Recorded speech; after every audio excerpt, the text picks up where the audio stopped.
Hello, hello, everybody. Hi. I know. I'm finally here. Ah. So, my nose is not killing me nearly as badly, and I had to immediately switch over. Had a meeting in between here about a bunch of stuff. Um, so, if you checked out the Anime Church episode we had up on the YouTube channel, some of the stuff that we were talking about there, we chatted with Tony about. So, we're cool to do like just raw reactions on we're cool to do raw reactions on Patreon. So, yeah, we're gonna have Moon, who doesn't watch a lot of anime, watch a lot of anime, and it will be up there for all of our patrons immediately as soon as it's up and online. All of our patrons get to see it. That's just how it is. We're not gonna hide it behind tiers. We're not gonna do a tiered thing. It's like, hey, dude, even if you're a dollar patron, you get to watch all this content. And then we may do reviews once a month for a series on the YouTube channel. It's just we're not sure how things are going to work with YouTube, and we don't want to overload it with content, but also So the first thing he's probably going to sit down and chat about slime. But the next one up on the block is Log Horizon. After he finishes, no, it's Jobless Reincarnation. So very much this. He's going to be checking out Mushoku Tensei, and then after Mushoku Tensei, it's Log Horizon. Then after that, it's Konosuba. So really, really cool. If you're looking forward to seeing his raw reactions to that, there we go. So that having been said, yeah, dude, and he can record them for as many episodes as he wants and just cut them down how he wants to cut them down. And then he sends them over to, I'll try and get him the info for Mega. We're going to have a big conversation about this. But yeah, it was really, really cool. We're really looking forward to it. So if you're not a patron, please become a patron today because we are dropping low on patrons. Yes, I did finish volume 17 last week. Don't talk about it. Do not talk about it. Somebody talked about volume 17 yesterday and it set me off. Please don't. Don't even vaguely say anything. It's best to act like everybody that is in this chat is only current with what we've been reading on this stream. So, when we get caught up, then we can talk about it. But for right now, don't talk about it here. Okay? No spoilers. No spoilers. That having been said, I'm going to pour myself a little bit of water and we're going to get right into it because I have 2 hours and 15 minutes to read these 3 chapters. So let's go through it. I'm doing all right, man. I had fun on Anime Church. By the way, guys, if you are in the Slime server, you can join us for Anime Church. You are free to join us for Anime Church. It starts at 2 p.m. on Sundays, so that would be 8 p.m. on over in the UK. It'd be 8 p.m. So if you are in the Slime server, you can join us for Anime Church. That's how it's going to be. All right. So that being what it is, I'm not joking around when I say we've lost a lot of patrons. And the more we lose, we are down to half of what we had last year. It's just plummeting like a rock. I'm sorry we're not able to put out abridged content as quickly as we did last year, but a lot of it has to do with the fact that we're working on a bunch of things at once, and also we're trying to make sure that we deliver you better content than what we have been so far. Like, we want to make sure that the content we get out to you is the best possible. Is it going to be perfect? No, it's never going to be perfect, but that doesn't mean that we can't do better, you know? And I'm still getting people to record like the last bits of lines and stuff for Slime anyway. So, you know, it's what it is. Really want to join in Anime Church. Oh, okay, cool. You're at work. Okay. Gotcha. No, you're good. I'm just letting you know that's when it happens. All right. That having all been said, hope you guys are looking forward to hanging out with Moon. We're going to have Moon hanging around with us a lot more from now on. He usually shows up for Slime. He showed up today for Anime Church. We want to have more than one person on there. But remember, if you're going to show up for Anime Church, you got to watch some anime. And we're gonna run him through that. So good news is we'll watch like first couple episodes of the new seasonal content and we'll talk about it. Hell yeah for Moon. Hell yeah for Moon. Let me turn on Discord again. I'll let him know we're talking about him. But yeah, we want to put him on. We want to put him through the ringer. Just waiting on. There we go. There's Discord. Boom. Okay. Uh.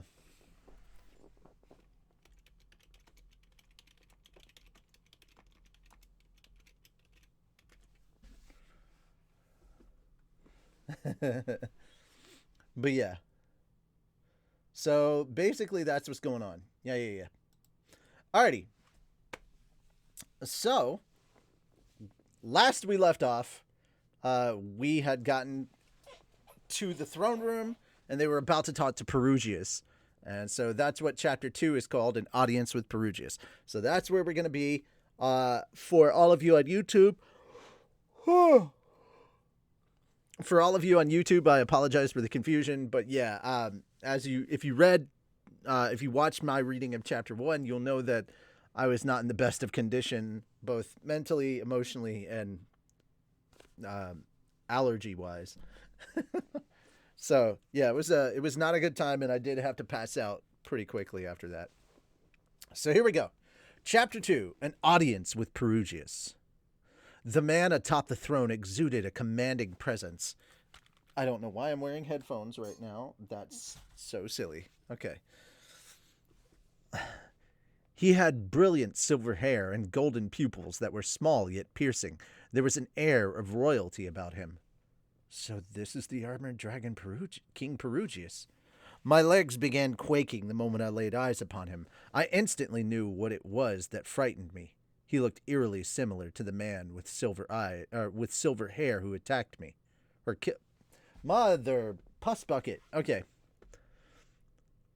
He looked eerily similar to the man with silver hair who had killed me, whom I would never forget. True, their clothing, hairstyles, and facial features were all different, but there was something unmistakably similar about Perugius and the dragon god Orsted. Step forward, Sivaril commanded. Nanahoshi led the group, with Ariel right behind her. I went after them as if to hide from view. The chamber was vast, with a tall ceiling and pillars that resembled massive trees. A dazzling chandelier cast light down on us. The extravagance almost unhinged my jaw. The walls were strung with banners painted with complex emblems. Some I recognized, such as the crest for the Asura kingdom and the holy country of Milis. Others looked familiar, but there were some I had never seen before. 11 men and women lined either side of the velvet rug we were traversing. They were all clad in pure white, with only the designs of their outfits differing slightly. But each one wore a different mask. Some were fashioned after animals, and others only covered their eyes, resembling the visor that Cyclops from the X-Men wore. That's actually in there. Another wore a helmet that made them look like some kind of robot cop. And someone else had what almost looked like a bucket on their head. All right, so we got RoboCop and X-Men and all in the same paragraph. That's a thing. These had to be Perugius' 12 familiars. Not that the word really fits, since they all looked like humans. Aramanfi, however, had been Ghislaine's match in combat. That probably meant that all of them had powers on the same level as a Sword King. I definitely did not want to make enemies of them.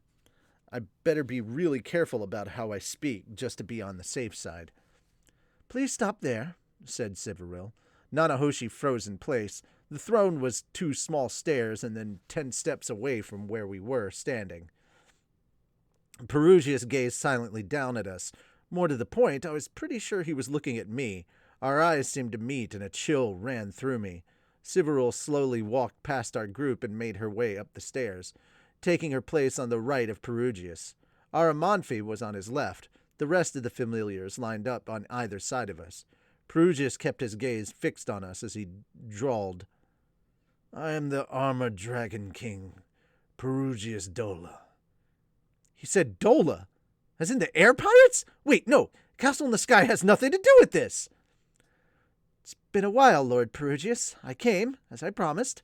Nanahoshi lowered her head while she spoke. It was rare for her to bow like that and speak so respectfully. I noticed Ariel was doing the same while Luke and Sylphie were down on one knee. I hesitated over how I should show respect, but I decided on a regular old bow, Japanese style. So you have returned, Nanahoshi. There was something so powerful and intimidating about his voice that I felt a chill run down my back.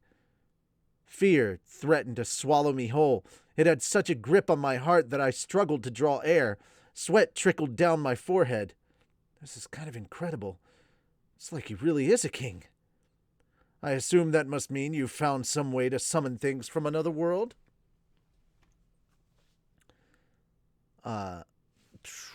Really? Come on, man. Okay. Yes, said Nanahoshi. I'm not sure if the results are what you desired, however. It is the pursuit of knowledge that gives purpose to we dragon folk, not the achievements themselves. Wait, dragon folk? So he's one of those dragon people?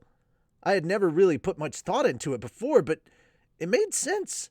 Dragon god, armored dragon king, they weren't humans. They were dragon folk. Now it made sense why Orsted and Perugius resembled each other. They were the same species. Unruffled, Nanahoshi continued her conversation with Perugius. He was surprisingly friendly with her. At least the time he spent cooped up in this castle hadn't turned him into a crotchety old man. As we agreed, I would like you to teach me about the summoning magic in this world. Very well, he said. The two of them must have made a deal with each other long before this.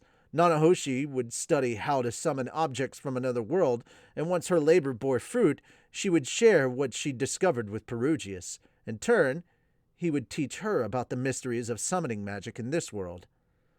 By the way, this is quite the large group you've brought with you. Who are these people? Actually, they helped me with my research. I brought them to visit you as a reward for their help. Oh? Perugius let out a bored sigh. Calling it a reward didn't quite sit right with me, but she wasn't entirely wrong. A pleasure to make your acquaintance, Ariel said, stepping forward. I am Ariel Anamoy Asura, second princess of the Asura kingdom. I am most honored to be in the presence of one as great as yourself, my lord. Ariel Anamoy Asura, you say? Yes, I hoped we could get to know each other better soon. He snorted. I already know who you are. You lost in that filthy underhanded battle for the crown. They're having an Asura, but you refuse to concede. Instead, you're dragging everyone around into the muddy waters of conflict, foolish girl. Luke's head snapped up. Anger strained his expression. But before he could say anything, Ariel held up a hand to stay him. She kept her voice even as she replied, That's a harsh way of looking at it, but you are correct. Her lips curled into a soft smile as she stared back at him, unflinching. I assume you came here hoping I would lend you my strength. Not at all. You're a world-renowned hero. I simply wanted to meet you. I can see right through your act. As always, her voice oozed charisma, but her face had drained of all color. A cold sweat beaded across her skin. Perugius had read her like an open book, and he clearly didn't have a good impression of her. She was struggling to cope.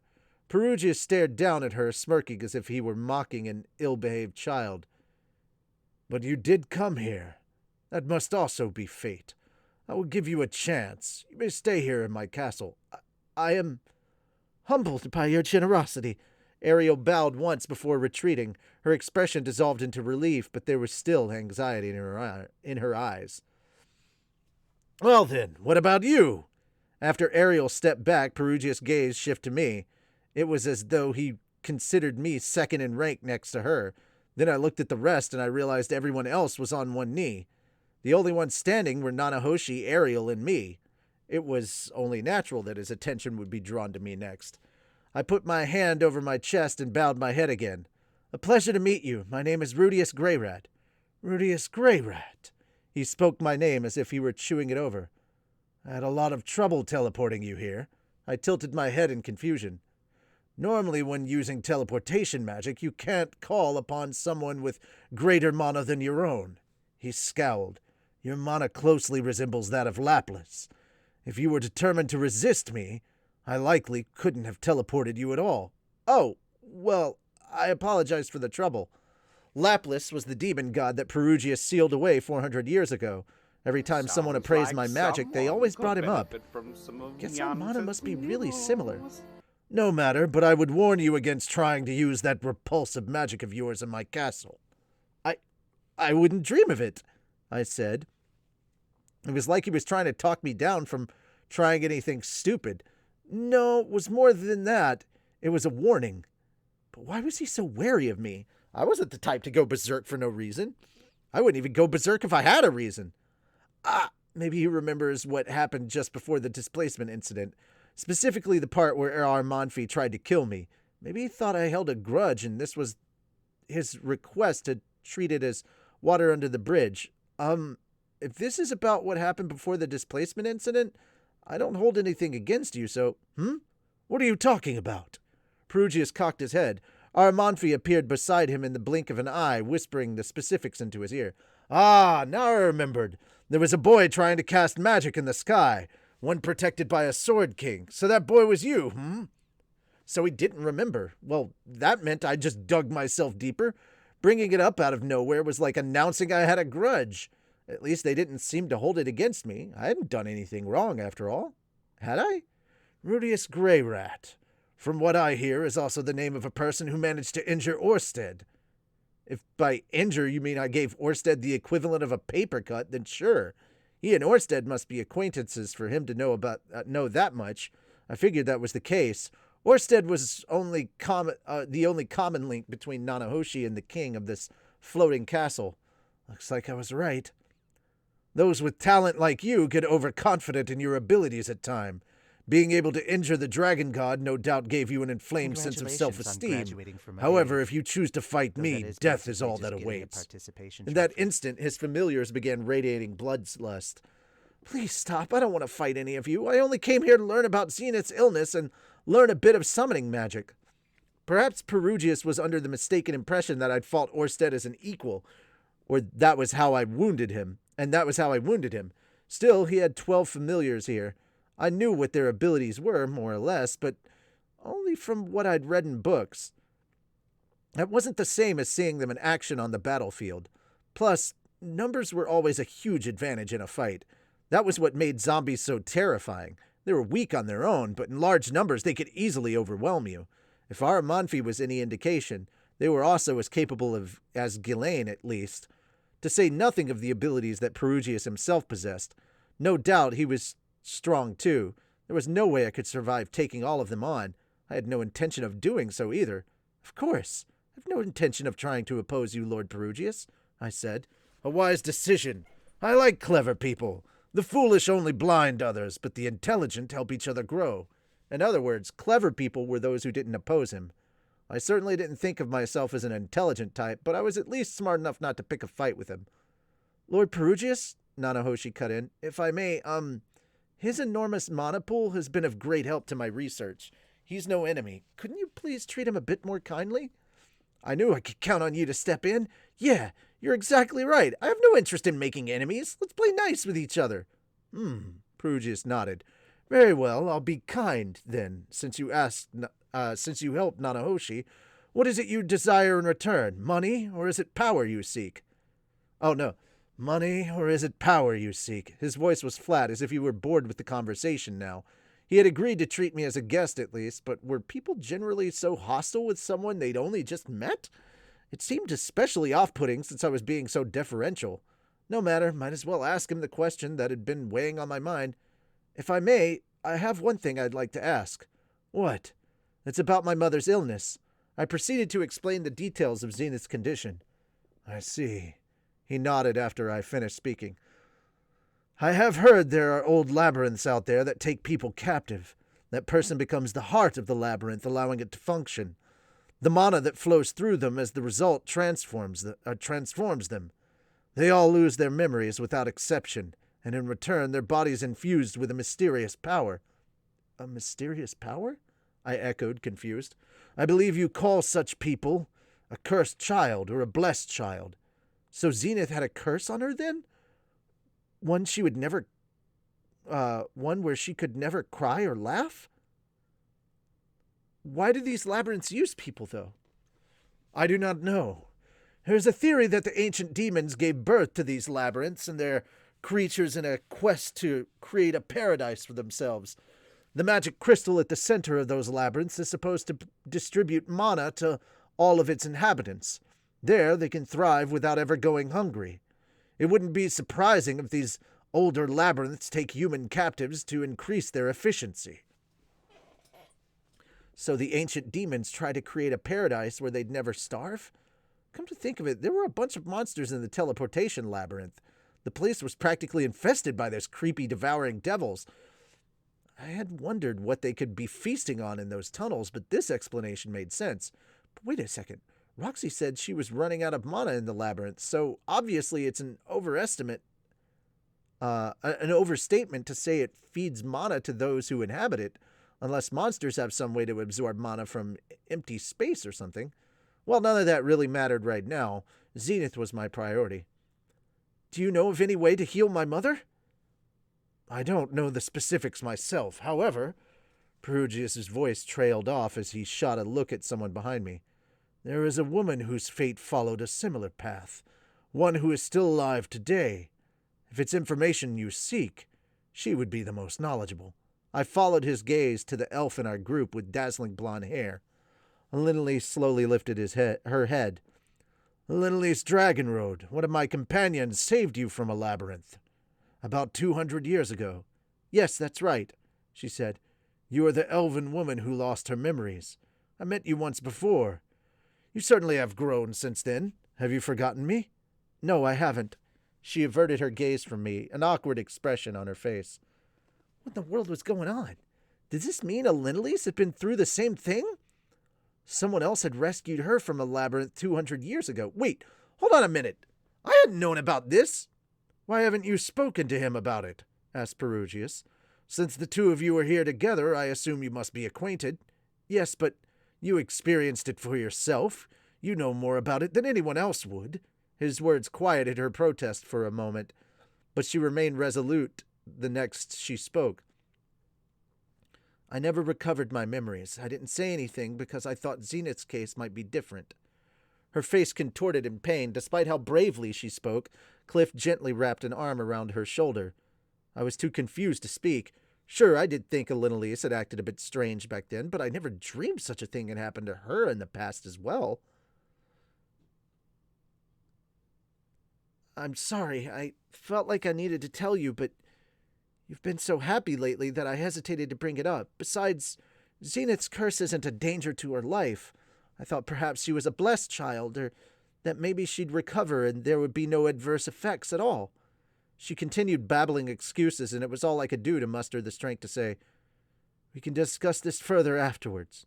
All right. I had no intention of blaming her, really. She may not have shared her backstory, but she gave quite a bit of advice on Zenith's condition when we were in the Begarit continent. At the time, I thought she was just sharing wisdom she'd accumulated over the years. But apparently, she was speaking from personal experience. Knowing Elinelise, she probably had her reasons. Maybe she thought Zenith might be different, that she might regain her memories, or perhaps she simply didn't want to twist the knife after I had already lost Paul.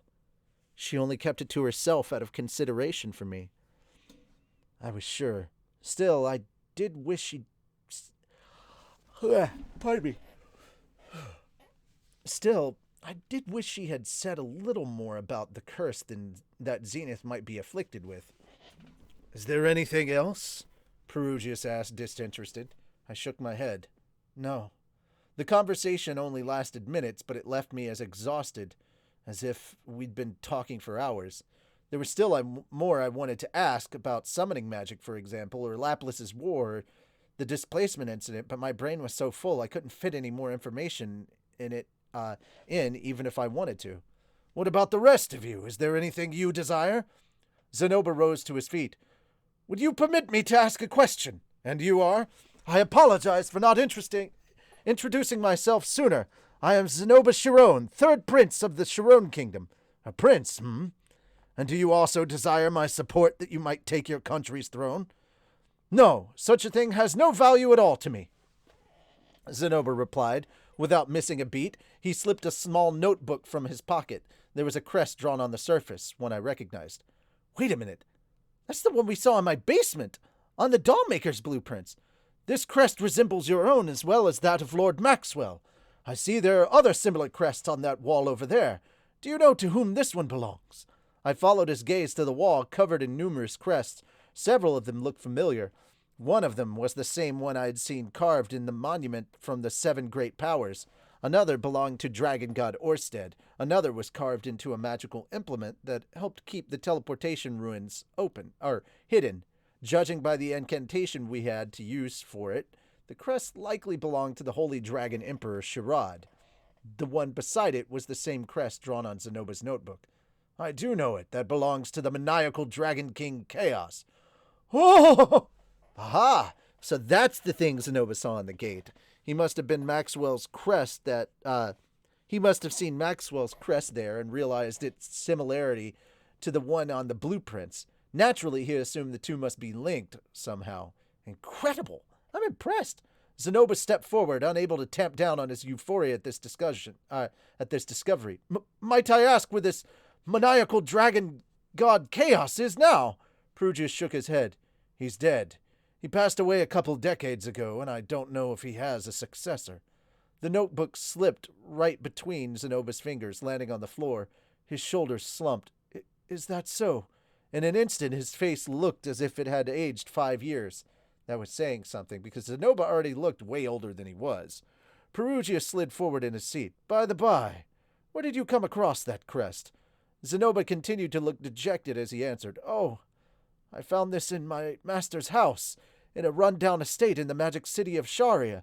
It was drawn on some blueprints for an automated doll. An automated doll, you say? Perugius nodded to himself. And how was the doll? Incredible? Oh, yes! More than words can express! The detail and the craftsmanship was utterly enchanting. You could tell just by looking at it how great the creator's love for dolls was. I share the same fondness, so I could feel the depth of his adoration myself. A smile stretched across Perugius's face, all the way to his eyes. It seems you have an appreciation for the arts. That pleases me. I have a number of Chaos's works in my treasury. I will show them to you later. His voice was so gentle I could not believe this was the same man who had spoken so gruffly with me only minutes before. Why was Zenoba getting special treatment? Not that I really cared, honestly. You honor me! Zenoba's face lit up as he sank to the floor, prostrating himself. Obviously, he was as happy as Perugius. Better yet, he had won the Dragon King's favor. I envied him for that. I'd wanted to do the same. Is there anything else? Perugius asked. Sylphie's hand shot up. Yes, I have something. I mean, if you wouldn't mind, there is something I would like to ask. She awkwardly bowed. And you are? Sylphie Greyrat, wife to Rudius and a bodyguard of Princess Ariel. Silvereel leaned over, whispered something into Perugius's ear. The man grunted, his mood soured. So it was both of you, he murmured. As in Sylphie and me? Had the two of us done something to upset him? Sylphie did have quite the mana pool, but it wasn't as vast as my own. Did it maybe bother him that she once had green hair in the past?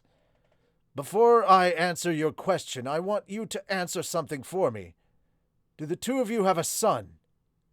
His query was so out of nowhere that Sylphie hesitated for a moment, confused. She slowly shook her head. Huh? No, I have a daughter, though. Very well. If you should ever give birth to a boy, bring him before me. I will name him for you. All right. I just figured out why he said that. Oh, fuck. I just realized what... Okay. With no spoiler whatsoever, I just realized why it is he said that and why it's so important. If you are not caught up with Mushoku Tensei, if you've only read up to here, you won't understand. But if you come back and revisit this later, and you reread this part, it's going to make so much sense. It's a small thing, but yeah, it's going to make so much sense. Oh, that's so cool. Now that I understand, because I was confused at this. I was like, okay, cool, yeah. Uh, he gave a thin, eerie smile. Well, that's mildly discomforting. Was he implying there would be something wrong with our child if we had a boy? Or was he looking to give our son some super quirky name? This was the man who named his castle Chaos Breaker, after all. Now then, Perugius cleared his throat. What is your question? I would like to ask you about the displacement incident. Do you happen to know who caused it? That was something I hadn't thought about lately. The displacement incident was what teleported Nanahoshi here from Japan. It only made sense that magic powerful enough to rip someone from their own dimension would have some kind of recoil. In my case, I just happened to reincarnate here. But perhaps the laws of physics or magic here were different when someone came here with their original body. Of course, the opposite could be true. Maybe someone was trying to accomplish something else, and the recoil of their magic happened to summon Nanahoshi instead, which meant the whole thing was just an accident.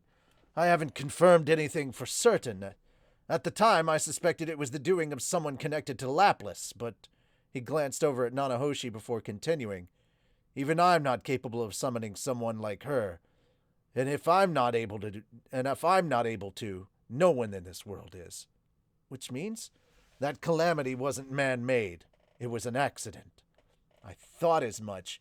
It was possible that someone more capable at summoning magic than Perugius was responsible, like Orsted, although it would be rude to suspect a culprit behind things when Perugius was already definitively stated there wasn't one. I'll just keep my thoughts to myself. I don't feel like ticking this guy off any more than I already have. Oh, all right then, thank you. While I was considering different possibilities in my head, Sylphie lowered her eyes and ended the conversation. Anyone else? Perugius asked again. This time no one answered. Elenice kept her eyes glued to the floor, and Cliff was too nervous to even move. As for the others, Ariel had already ducked away, and Luke was still quietly kneeling. In that case, enjoy your stay here in my fine fortress. He gave an exaggerated nod, and our audience with him was over. Siveril guided us to the guest area, where nearly 20 identical rooms sat vacant. Inside was dark wooden furniture, feather beds, and enormous crystal-clear mirrors. Each room was equipped with a cabinet lined with what I assumed was alcohol. The only thing that differed between them were the paintings in each one. The accommodations were far more luxurious than your typical business hotel. To draw a comparison from my previous life, it was like a royal suite in the Empire Hotel, or at the Empire Hotel. Not that I had any experience staying in either a suite or the Empire Hotel, mind you. There's only 12 of you managing a castle this vast? Ariel blurted out. She had a point. There was barely a speck of dust in the corners of the rooms. They looked as if no one had ever been in them. I wouldn't quite call it creepy, but it had an air of loneliness to it, like buying an extra controller for your console even though you had no friends to play with. Although Perugius had implied that they occasionally got some visitors here. After we picked our rooms, we split up to do our own thing. Zenoba and Ariel set off to see a bit more of the castle. Luke and Sylphie accompanied their princess, of course. As for me, I stayed in my room. I was exhausted. Our audience had lasted little more than an hour, but it was like I'd crammed a whole day's worth of discussion in my head. Part of me did want to see more of the fortress, but for now, I would rest. I collapsed on the bed. It's so soft. So soft, in fact, that I felt like I would sink right through, all the way to the floor. I wonder if we could take one of these beds home with us. No, leave the beds aside for now. I was surprised by the crests I saw. A bunch of impressive names came up in our conversation that I didn't recognize, such as the Abyssal Dragon King and the Maniacal Dragon King. If I remembered right, they were part of the 5 dragon generals. Way back in the mythical age, they faced off with the dragon god in a battle that claimed all their lives. But surely these weren't the same people from the myths. The ones in the story were likely from many generations before the people who'd come up in our conversation. Of those 5, 3 had been mentioned today. Armored Dragon King Perugius, Abyssal Dragon King Maxwell, and Maniacal Dragon King Chaos. It depends. I'm saying chaos because that's how it's looking. Well, at the time when I first went through reading this, Rage, yeah, I didn't know. Oh, Angel, thank you for the tier 1. Appreciate it. Let's see. Yeah. Manage requests. Okay, this is 8 days ago. All this is 8 days ago. Okay. Complete all. There we go. Bam. Okay. So no stuff there, but that's all right. Alrighty, back to it. Uh, that made 4 of them. There was supposed to be 1 dragon emperor and 4 dragon kings, which meant there was 1 more dragon king left. Now that I thought about it, I only saw 4 crests resembling the dragon gods on that wall. Maybe the last of their group was on bad terms with Perugius? In any case, I was more surprised by the connection with the doll. I knew I had seen the crest on those blueprints somewhere before, but to think it belonged to one of the Dragon Kings. I knew nothing about the language on those memos, but perhaps we could ask Perugius to decipher it for us. That would put us leaps ahead of where we were now. Maybe I should ask him then. Or not. He didn't seem too fond of me. In fact, he seemed wary of me. I'll ask Zenoba to pester him about it instead. The 2 of them seem to share the same appreciation for art. Hold on. If that crest belonged to the maniacal Dragon King, that meant he had once lived in my house. A Dragon King of all people had cooped himself up in my basement to fiddle with dolls. Something must have been wrong with his head. The way the doll operated was pretty crazy. Well, given that Chaos and Zenoba seemed to be on the same wavelength, their title Maniacal made a lot of sense. He must have really loved dolls. That aside, I was hoping to learn summoning magic from Perugius, but at this rate it wasn't looking very likely. He was hostile toward me. If I asked him to teach me, he might say, "What? Planning to summon Lapis with all that mana of yours?" I wonder if such a thing is even possible. Perugius said it was impossible to summon anyone whose mana was greater than your own. Since mine was on par with Lapis's, did that mean I actually could summon him? Could I set up a sinister altar underground and bring the demon god back to life? I wouldn't, of course, but I could understand his animosity toward me, if that were true. Well, it could have gone worse. Although Perugius hated me, he hadn't driven me out of his castle or tried to start a fight with me. For the moment, I could breathe easy. It didn't go perfectly, but it did at least go well. Thus, my first day in the floating fortress came to an end in silent contemplation. And that's chapter 2 done. It's a long time. It's chaos, just like how Isolde is pronounced Isolt. Okay. Chaos. It's chaos. All right, 2 more chapters to go. Chapter 3, The Past and a Curse, Summoning and Jealousy. 200 years ago, a girl was rescued from a labyrinth. She had lost all her memories and emotions. She had no idea who she was, only that she had been an elf because she looked like one. Thus, she was placed in an elven settlement and resumed a normal life there. The people in the village welcomed her, even though she was a stranger to them. The girl's memories never returned, but her emotions did after a few years. She was cheerful and sociable, and before long she fell in love with one of the men in the village. It was only after the 2 became intimate that she began to experience a problem. Her libido suddenly spiked. She wanted to have sex every single night. Elves were inclined to frequent intimacy. Elves weren't inclined to frequent intimacy, at least not nearly as much as humans and goblins. Her partner struggled to keep up with her needs, but the 2 still lived in harmony. However, something strange happened to her body around that time. After they began having sex, she started birthing a small, round magical crystal every month. Inside was an incredibly dense accumulation of mana. When she told her husband, he was a bit unnerved by this abnormal phenomenon, but assured her it was nothing to worry about. A short time after that, the husband began selling these crystals in a human town. Although it seemed like his eyes were clouded by greed, one could hardly blame him for converting the money these crystals earned him. for coveting the money these crystals earned him. He had never been rich and his wife didn't work. At least the man never treated his wife like she was his own personal money tree. Tragedy struck 5 years later. The husband died, or rather, he was murdered. With his cargo of extremely expensive crystals, he earned the attention of some bandits. They attacked him, taking both his life and his wealth. With him gone, the woman was now a widow. Although she fell deep into depression, she still endured.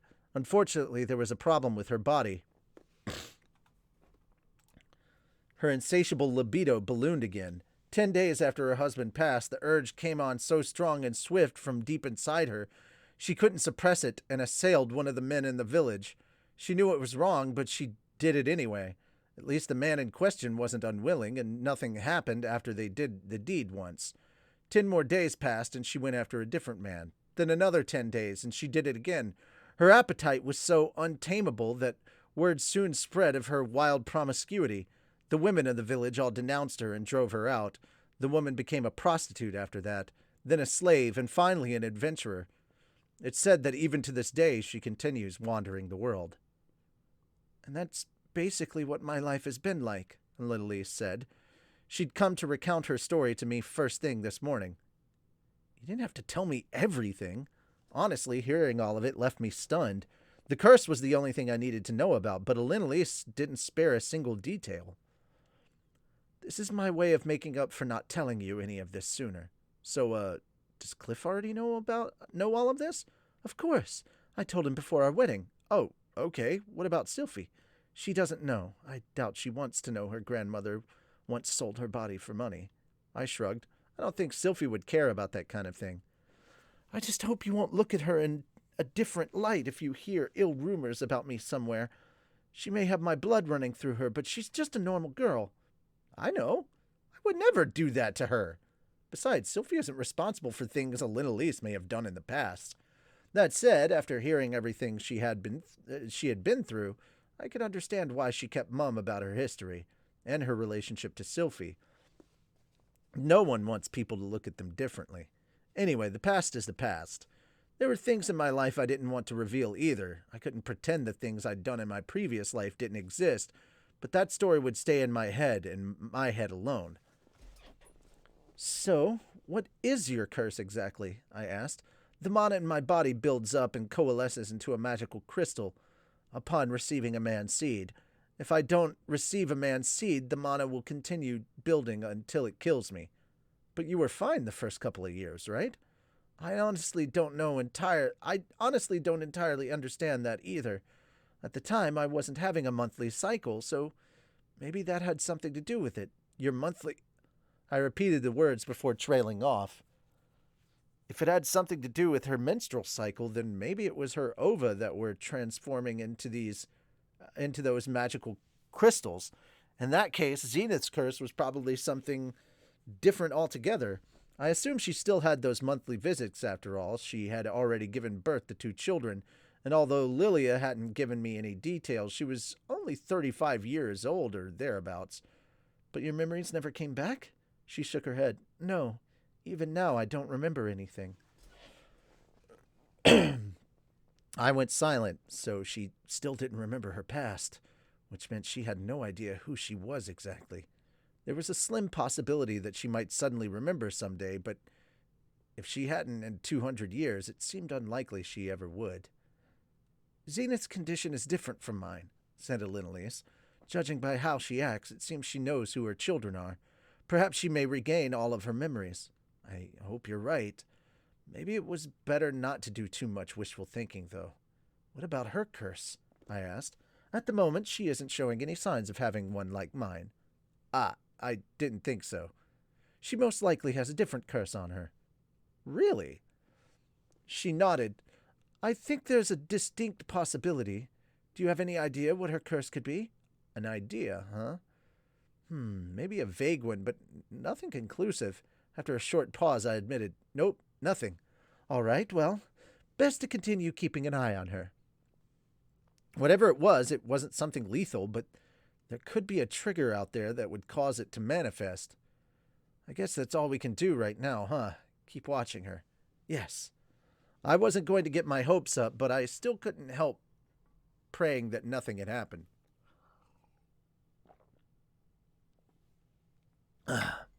This is the extent of what I know, said Elinolise.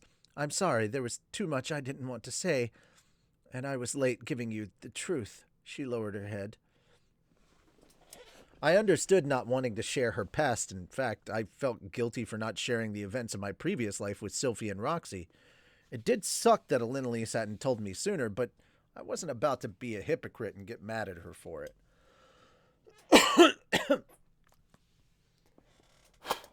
No, I appreciate you talking about it, even though you didn't feel comfortable. Thank you.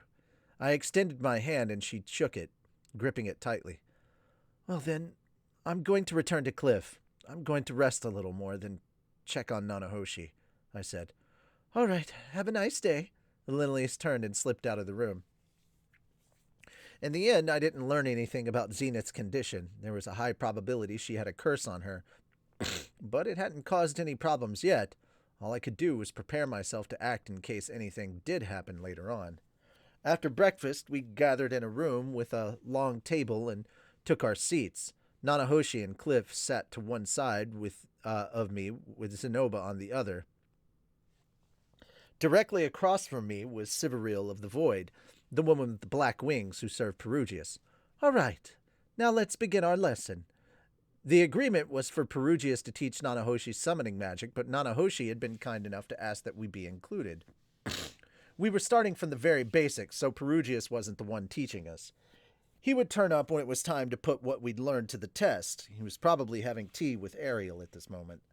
I should probably be focusing on the lesson instead of worrying about where Perugius is, though. First, said Sivaril, let's make sure we all are on the same page. What is summoning magic? You there, Cliff Grimoire. Cliff, please answer for me. What is summoning magic? There were two types of summoning magic. The first was Bestial, which was mostly used to create magical implements, in other words, wards, the drawing of summoning circles. Cliff specialized in this, and it was flourishing art in the magic city of Sharia. The second type was invocation, which allowed you to summon anything in existence, from simple animals such as dogs and cats to highly intelligent beasts. This list included gentle monsters that were easy for humans to tame, as well as ones with low intellect, such as goblins and treants. You could also summon spirits that existed somewhere out in the world. There were no professors in Sharia who could perform invocation magic. Even the guild only had a few people who could do it, and they were all amateurs at it. Perhaps some other country was monopolizing that school of magic, or maybe it was simply that no one around Sharia could teach it. Either way, that was the extent of my knowledge, and Cliff must have been about as versed as me because he relayed the same answer. That's incorrect, Sivaril said with a shake of her head. It's true that summoning requires a magic circle by nature, but the drawing of the circle is not itself part of this school of magic. Which means only the latter qualifies as summoning magic, then? I asked. The atmosphere here reminded me of when Roxy used to give me lessons as a child.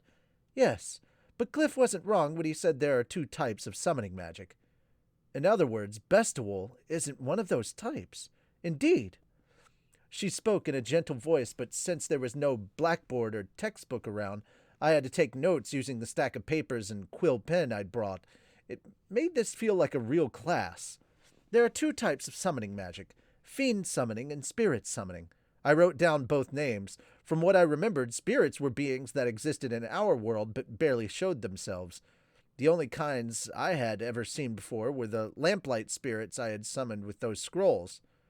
What's the difference between the two of those? I asked. Fiend summoning, as you humans well know, allows you to call upon a beast living somewhere out in the wild.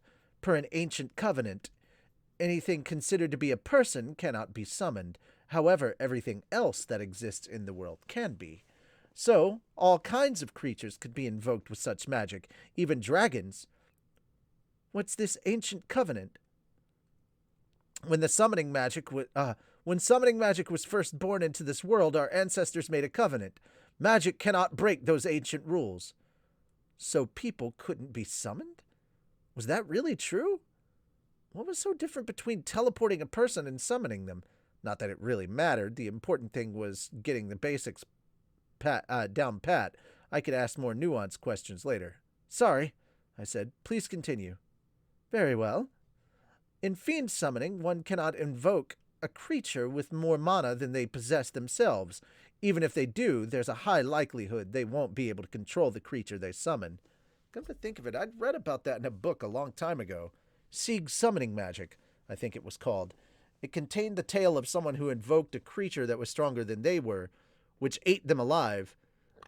Considering how vast my own mana pool was, I probably wouldn't have issues no matter what I summoned, but I had no idea if it would obey me or not. Not that I had plans to summon anything powerful. Besides, we had 3 pets in our house already. There was no need for me to summon anything. Oh yeah, are living creatures the only things you can summon? I blurted out. Yes. You cannot summon the dead. No, I mean things like...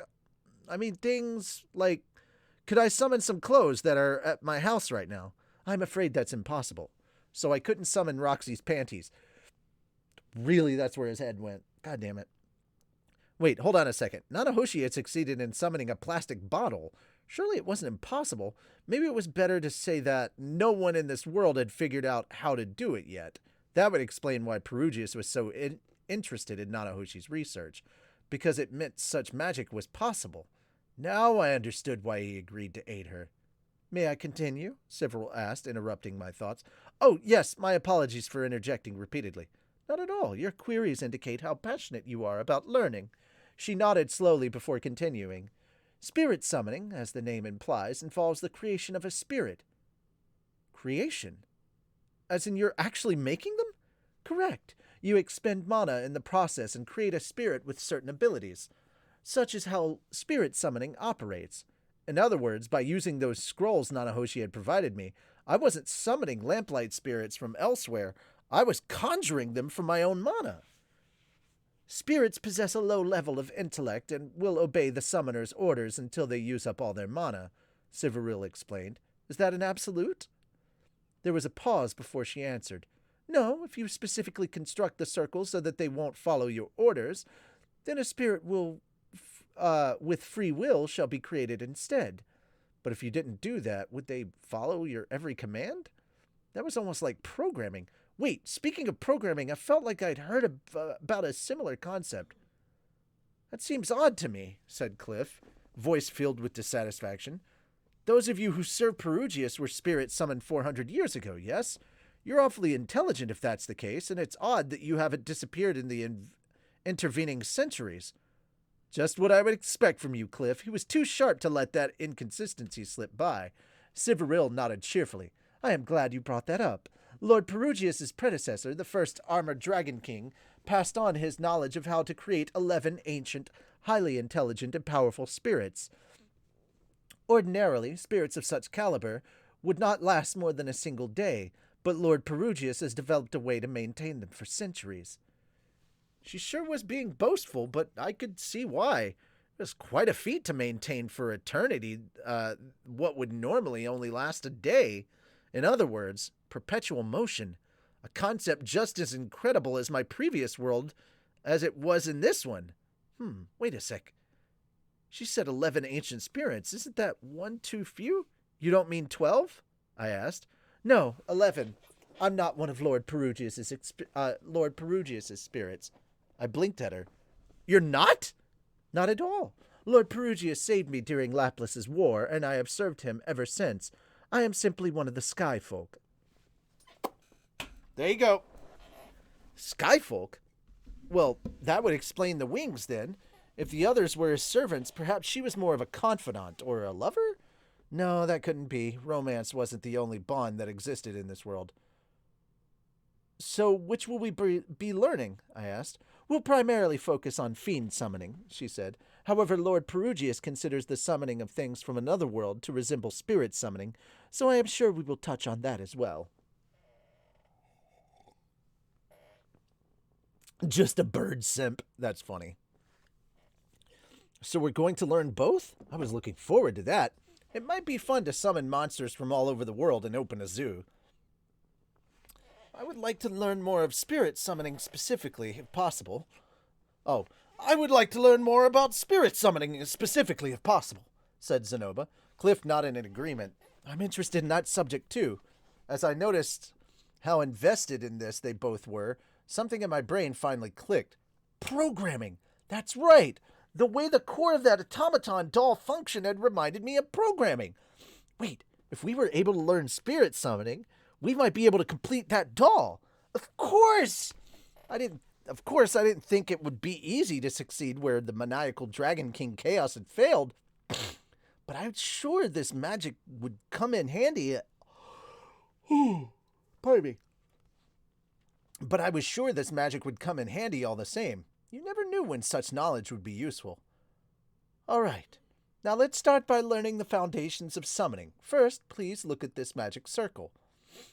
So did Siveril begin the lesson. Unfortunately, I was behind the other three when it came to knowing how to draw a magic circle, almost like a dropout who had suddenly decided to rejoin his peers. Maybe I should have learned the basics instead of leaving it to everyone else. It wasn't too late to start now, regardless. One was never too old to learn something new, and I was only 18. Look at Zenoba. He was in his mid-20s when he first entered the academy, and he'd come a long way refining his ability to craft dolls. I should learn from his example. Although I was starting off at a bad footing right now, after this lesson was over, I needed to put in some revision and practice. By the by, Siveril said, it's almost time for lunch. Is there anything specific you would like to eat? Please let me know. And with that, our lesson ended. The night before, we had ancient Osirian cuisine for dinner, which included meatballs and potatoes boiled with herb soup.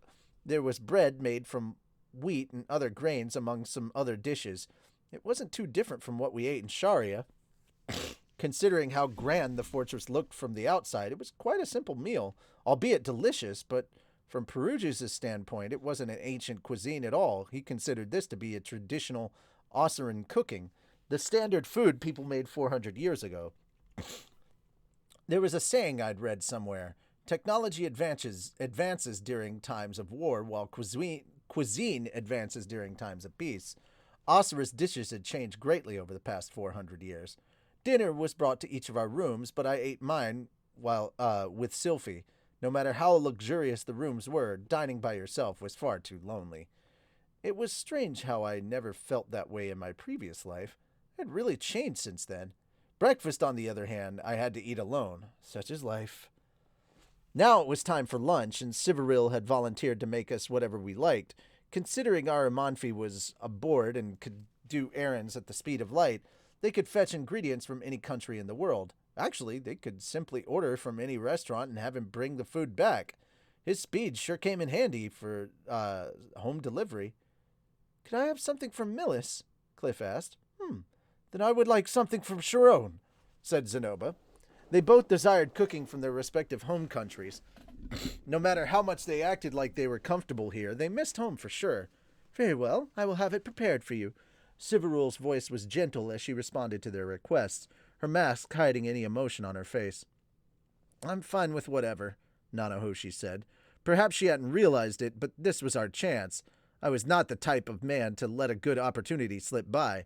As the charismatic Char Aznable often said, make optimal use of every chance you get. I'm thinking vinegar-seasoned white rice with fresh raw fish that's been cut into bite-sized pieces on top, I said. Do you know of such a dish? What? Is there such a thing here? Nanahoshi's face lit up. Unfortunately, Siveril shook her head. No, I have never heard of such a thing, although we do have rice here. Nanahoshi's shoulders slumped. I was overjoyed to hear this, however. As long as we had rice, we could easily find something else to go with. How about cold water and raw egg and wheat flour, mixed into a fine batter that you can dip shrimp, squid, or vegetables in and fry in oil at a high temperature? I've never heard of that either, although we do have wheat flour and eggs. Oh, so they do have eggs, which means I can always have raw egg cracked over my steamy hot rice. Unsurprisingly, sushi and tempura were a no-go. That probably meant I was out of luck with sukiyaki as well, since it involved boiling soy sauce, sugar, and mirin in a pot. Wait, sukiyaki is soy sauce, sugar, and mirin. I know what I'm making later. All right. Whatever we got here wouldn't be as delicious as what we could eat at a restaurant back in Japan, but at least with these ingredients we could have something.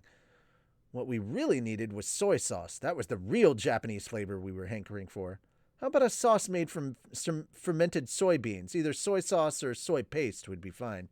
We don't have anything like that here at our fortress. As I suspected, no such thing exists here. I have heard, however, that Behelri Kingdom uses a sauce similar to the one you describe. We could order Aramanfi to go search for it. I perked up. Yes, please! I didn't care that it was extra trouble for Aramanfi. If we could have him search for it, then we might as well. After an hour, he came back without any soy sauce. It was no surprise, given the short time frame, and it was my fault for only bringing it up when it was almost lunchtime. But while he may not have found soy sauce, he did bring us something else, a reddish-brown substance that the people of Beheril made by fermenting beans. They called it tofu, but I decided to call it miso instead, because, come on, this is totally miso. If memory served me correctly, Behavioral Kingdom was located in the northeast part of the central continent. Miso and soy sauce were two sides of the same coin. Perhaps they had already invented soy sauce in that country. Someday I'd need to head out that way to see for myself. I'd have to find time to visit, even if it was 10 or 20 years down the road. That aside, we had rice and miso, so naturally I asked them to get us some whitefish. Sadly, we didn't have any grated radish or ginger, but we did have lemons. Pickled vegetables would have been a nice addition, but there was no fussing over something they didn't have here.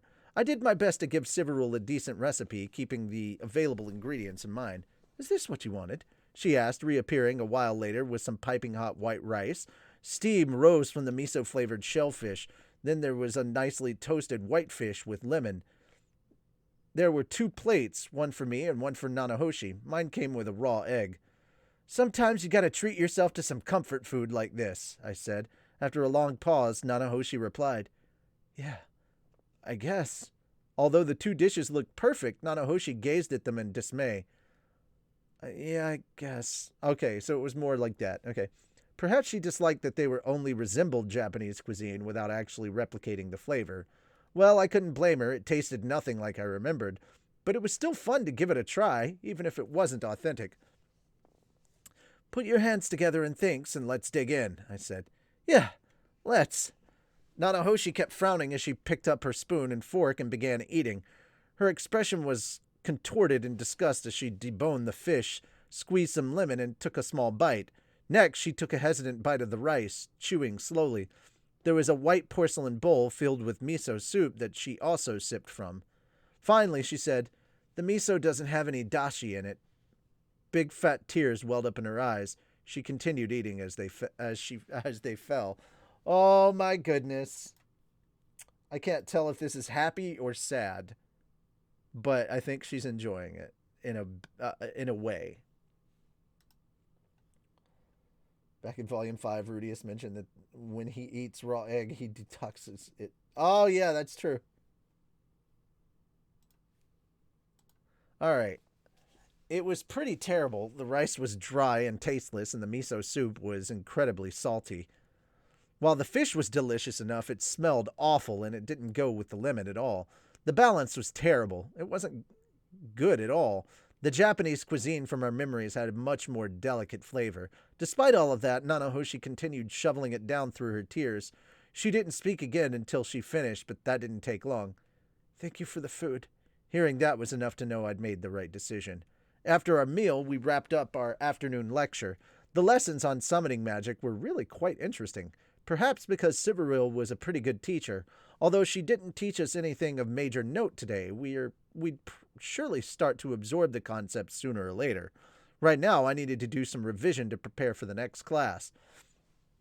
With that in mind, I spent my time after class wandering the halls of the floating fortress, exploring, if you will. This place was insanely huge, so I wouldn't be able to see it all within a day or two. Again, I was awed by how something this massive could fly like this in the first place.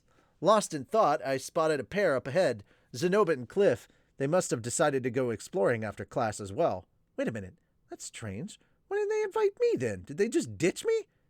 Hey, Zenoba, Master Cliff, what are you two doing? I asked, moseying over.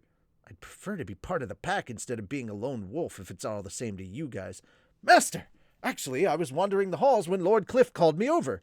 Yeah, that got my attention. So, apparently they weren't hanging out specifically, so it wasn't like they'd ditched me.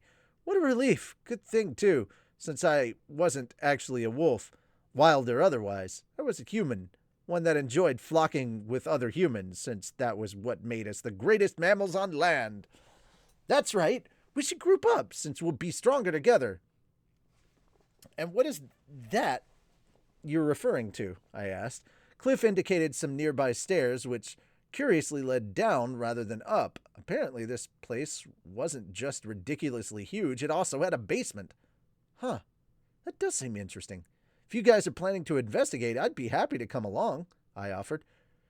You'd be more than welcome, but Cliff trailed off. Wait, is there some kind of problem? It's not that. I just wonder if it's really okay for us to go down there without permission. I don't know. They did tell us we were free to wander about the castle, but was the basement considered part of the castle? Did people usually let others freely enter their basements? Personally, I kept some precious items in mind and would prefer no one disturb them.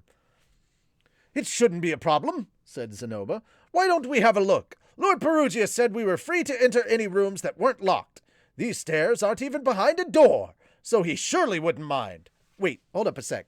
Sometimes people have unspoken rules about this kind of stuff, you know?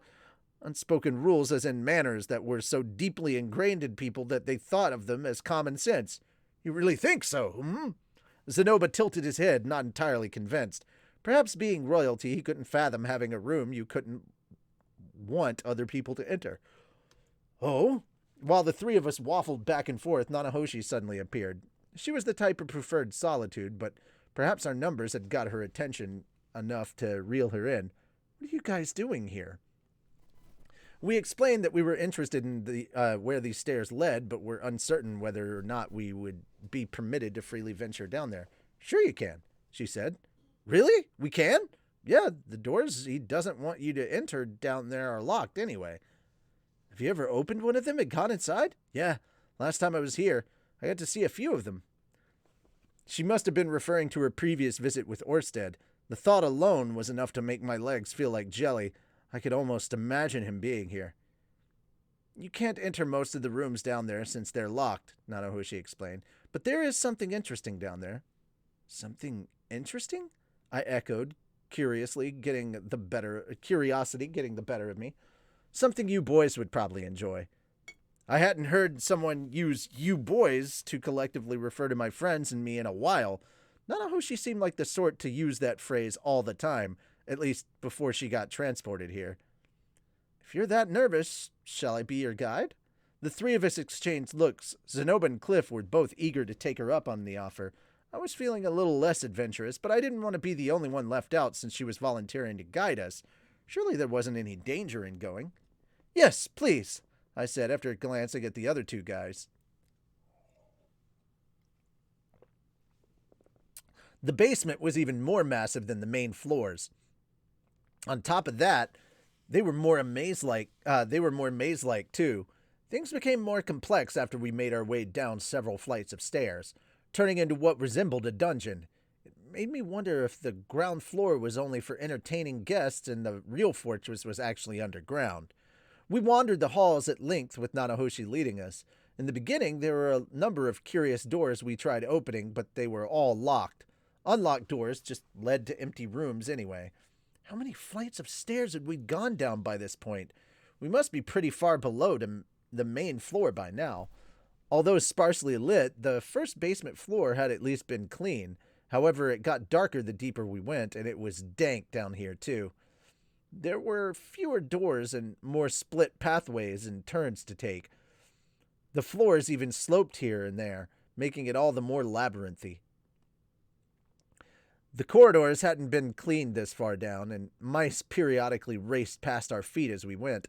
Their eyes shone green in the darkness. It was eerie, but at least they weren't monsters, and they did flee the moment they saw us, as you'd expect from rodents. Apparently, we hadn't entered or an unused part of... Oh, apparently we had entered an unused part of the fortress. But that didn't stop Nanahoshi. She did, however, ask me to summon a lamplight spirit before we proceeded further. I'm not familiar with this type of architecture.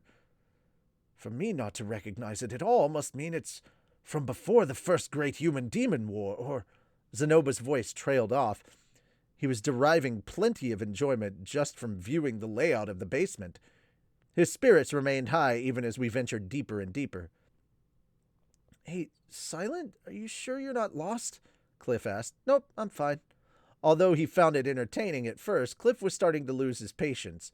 We were meandering about the halls without entering a single room we passed. This is positively amazing! It's a rare opportunity to be able to visit a place like this. See, Master? Look at the way those stones are arranged. That's a special way of layering them. At a glance, they all look random in size, but they're all natural. None of them have been artificially altered. But when you consider they're part of a basement supporting a castle this enormous, it's baffling how the place is still standing. You don't really see stones like this on our continent. I don't have much interest in architecture, but the mysteries of this place are captivating. I have to wonder exactly why they chose this kind of method. Zenoba was genuinely enjoying himself. The moment he discovered something new, he would start going on like this. Master, what do you think of the way these stones are laid out? I don't know anything about this kind of... Wait, I've seen this kind of architecture before. This is block pattern piling, I think it was called. Aha! I would expect nothing less of you, Master. So you do know about this technique. Block pattern piling, you say. How exactly does this technique work? Look there at the corner. Those stones have been altered. Whoever built this cut them into a rectangular shape and piled them together in an alternating pattern. See? By doing that, you can enhance the stability of the corners. Oh, I see. By increasing the stability of the corners, you strengthen the entire structure as well. Seeing block pattern piling here was quite a shock. It made me wonder if someone from the Warring States period had built this castle. No, that couldn't be. This wasn't a Japan-only technique. Surely people here came up with the same method of arranging the stones to reinforce the stability of their buildings. Plus, stone architecture was pretty common in this world. This technique must have been something they innovated at some point in the past. Oh? After we went down another flight of stairs, the atmosphere around us shifted. No longer were we in a labyrinth. Instead, we were wandering down a vast corridor with a single large door in front of us. It resembled the one we'd seen in front of the audience chamber, with the armored Dragon King crest engraved on it. This gave the impression that something precious and valuable was hidden within. A dead end? I guessed. Nanahoshi shook her head. Nope, this is our destination. She strode forward and pressed her hand against the door. Although she barely touched it, the door gave way with a creak. Apparently, this one wasn't locked. A large rat came scuttling out, shooting past our feet, and slipped through the crack as Nanahoshi nudged the door open. A vast room lay within, with no other doors as far as I could see. This was the deepest, most inner part of the floating castle. A room hidden behind a door with a crest engraved on it, and that surely contained something secret inside its walls. As childish as it may sound for a man my age, I'm excited, said Zenoba. Cliff nodded in agreement. Me too. And me as well. I knew boys like you would enjoy this, Nanahoshi mumbled. I think you're misunderstanding something here. There are boys out there who detest this kind of stuff or are otherwise completely uninterested. Not me, though. Let's have a look, said Cliff. Apparently, he couldn't hold his curiosity back any longer. He entered the room, and I followed close behind, silently using my lamplight spirit to illuminate the area. Oh, a strange sight awaited us once the room filled with light. What is this? It's incredible! Zenoba was overcome with emotion as he scrambled over to one of the murals on the wall. I chased after him, feeling as if we'd discovered some sort of treasure. Murals, huh? These have to be pretty old. The paint was chipped in various places, but thanks to how durable the stones were, the paintings weren't damaged enough to be indecipherable. I knew of no tradition involving drawing murals like this in this world. They reminded me of Egyptian frescoes from my previous world. I can't even begin to guess how ancient they must be, Zenoba mumbled. Master, this is an incredible discovery. Calling it a discovery is a stretch. I'm pretty sure Lord Perugius already knew about these before we found them.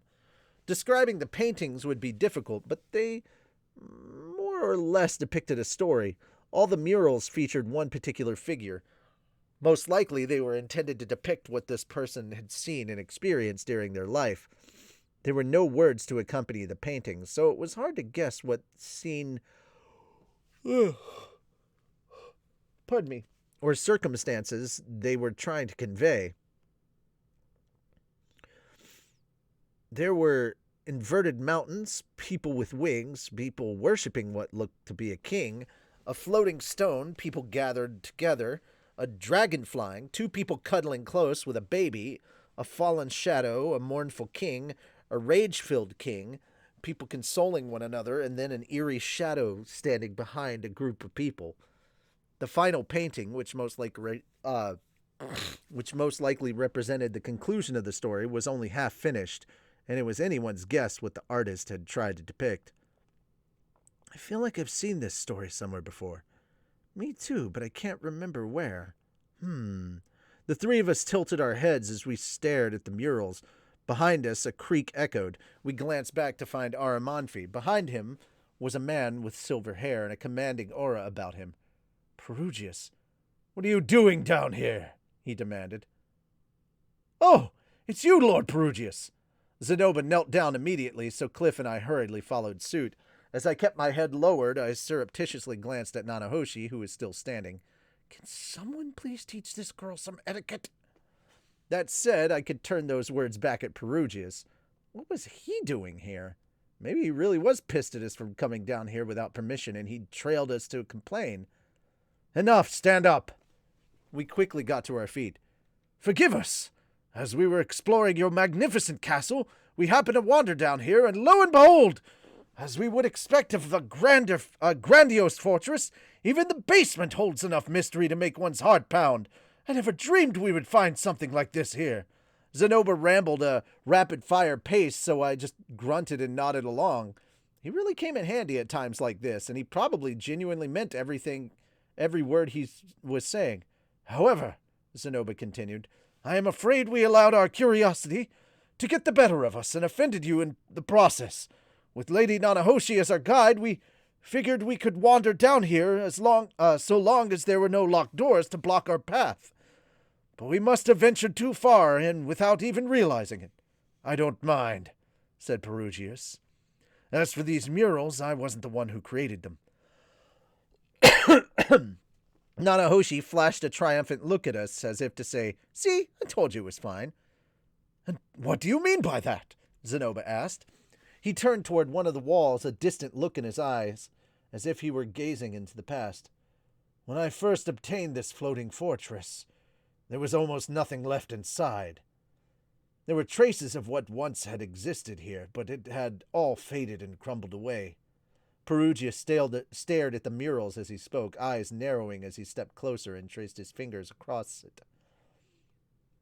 The only thing left intact were these wall paintings, and they have stayed in good condition ever since. Everything else wasted away.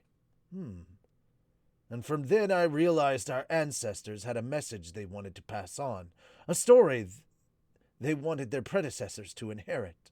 He turned his gaze toward me. That is why I haven't locked the door to this room. If someone comes here wanting to see them, I have no reason to refuse. Of course, only one such person like that has ever appeared. We appreciate your explanation, said Zenoba, and I'm glad to hear we haven't offended you. We didn't necessarily come here hoping to view these murals, but it does seem that our ancient ancestors were trying to pass something on by leaving them here. There is something deeply captivating about that idea. I would like to agree with you, but I am not fond of these paintings, said Perugius. There is something suffocating about them. They make me nauseated. Well, to each their own, as they say. That aside, we shouldn't linger here for too long. I'm afraid I have too little control over my own strength. If I were to accidentally touch these walls, I might destroy them, and that would be a shame. Zenoba turned his gaze toward the door as if indicating that he was ready to return to the main floor. Perugius hummed under his breath. Aramanfi, guide them back up. As you command. We returned to the main floor with Aramanfi as our guide, but Perugius didn't join us. He must have had his own feelings about those murals, because he stayed behind in that room. After that, our group disbanded, and I returned to my room without incident. It was night by now. The sun had set while we were exploring the basement. Another day had already ended. I wondered how long these little classes of ours would continue. It didn't matter how much time we took off from the university as long as we attended homeroom, but I didn't want to be away from home for too long. Lucy and Zenith weighed on my mind. Well, right now, it's best to deal with what's in front of me. I have no idea what's going on with Zenoba, and Lilia is looking after Lucy for me. The only thing left for me to do is practice and revise summoning magic. Right as I plopped myself onto the sofa and started digging through my luggage for a stack of paper, a knock came at the door. Rudy, are you in? Sylphie didn't wait for my reply before peeking in. The moment she spotted me, she slipped in and took a seat beside me. Then she let out a heavy exhale. I reached for a nearby pitcher, poured some water, and handed it over to her. Here, you must be exhausted. Thanks. She took it eagerly and gulped the liquid down. She looked more worn out than usual. How are things with Princess Ariel? I asked. Well, not so great. How so? Perugius isn't taking Her Highness very seriously. Apparently, Ariel wanted Perugius in her camp, so she was going out of her way to list all the benefits he would earn from backing her. Once she ascended the throne, he could have noble status, his own territory, or special accommodations if he wanted to engage in commerce in Osira. Of course, Perugius rebuffed her completely, saying he didn't need any of that. Well, yeah, no wonder she's having trouble, I said. What do you mean? I mean, he chose to live out here away from all of that, so either he's not the least bit interested in it, or it actively disgusts him. What? Sophie tilted her head. But I thought he said he chose to live out here because it's more convenient for stopping the demon god from ever rising again. Had he really said that? Well, no doubt that was one of his reasons. 2. That's not what I mean. If he wants power, he's already in a position to take it for himself. He's the hero from Laplas's war, after all. Siverol said he found the formality of the Osiran court suffocating. If you're trying to reel him in with power and prestige, it's only going to blow up in your face. If he really wanted to leave this fortress, he could easily have done so, but he'd been cooped up here for decades. Surely Perugius had his reasons. Yes, you do have a point. Maybe Princess Ariel is being too impatient. Her voice trailed off for a moment. Hey, Rudy, what do you think we should do? That's a difficult question. I have absolutely no clue. I did feel like Ariel was skipping a number of crucial steps here. Normally, a person would cultivate friendship before asking for favors. If the other party wasn't willing, then you could offer them conditions in return. Ariel had benefited from her natural charisma, using it to her advantage to make instant connections. She had never faced someone who could resist her charms before. Perugius and Nanahoshi were built differently. I was probably in the same category as they were. I was happy to do something for Sylphie's sake, but I wasn't that inclined. I wasn't that inclined to help Ariel out. Hello. Olvarius, thank you for stopping by. And thank you for the follow. Can we get some nyantas in the chat? First, I think she should try to improve her relationship with Perugius. Improve it how? Asked Sylphie. By sharing his hobbies or asking him about heroic stories from his past. Hobbies and heroic stories? Okay, I think I understand. Dropping any facade. Yeah, that's straight up the first thing.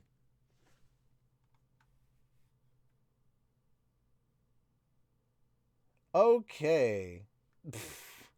That's a lot of information right there that just drop on somebody. Okay.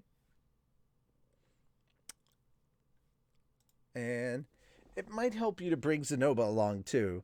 I think Perugius likes him the most out of all of us.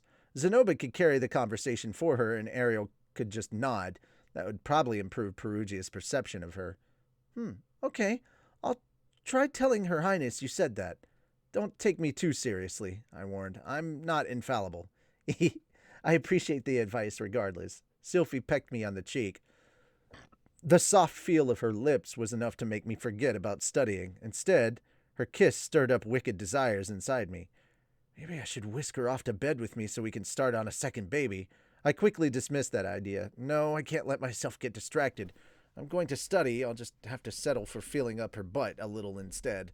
Wait, no! By the way, how are things going with you, Rudy? So-so, I guess. I sealed away my inner lust demon as we discussed everything that had happened in the past day. We talked about Zenith's curse, summoning magic, the meal I shared with Nanahoshi, and how Nanahoshi led our foray into the fortress basement floors.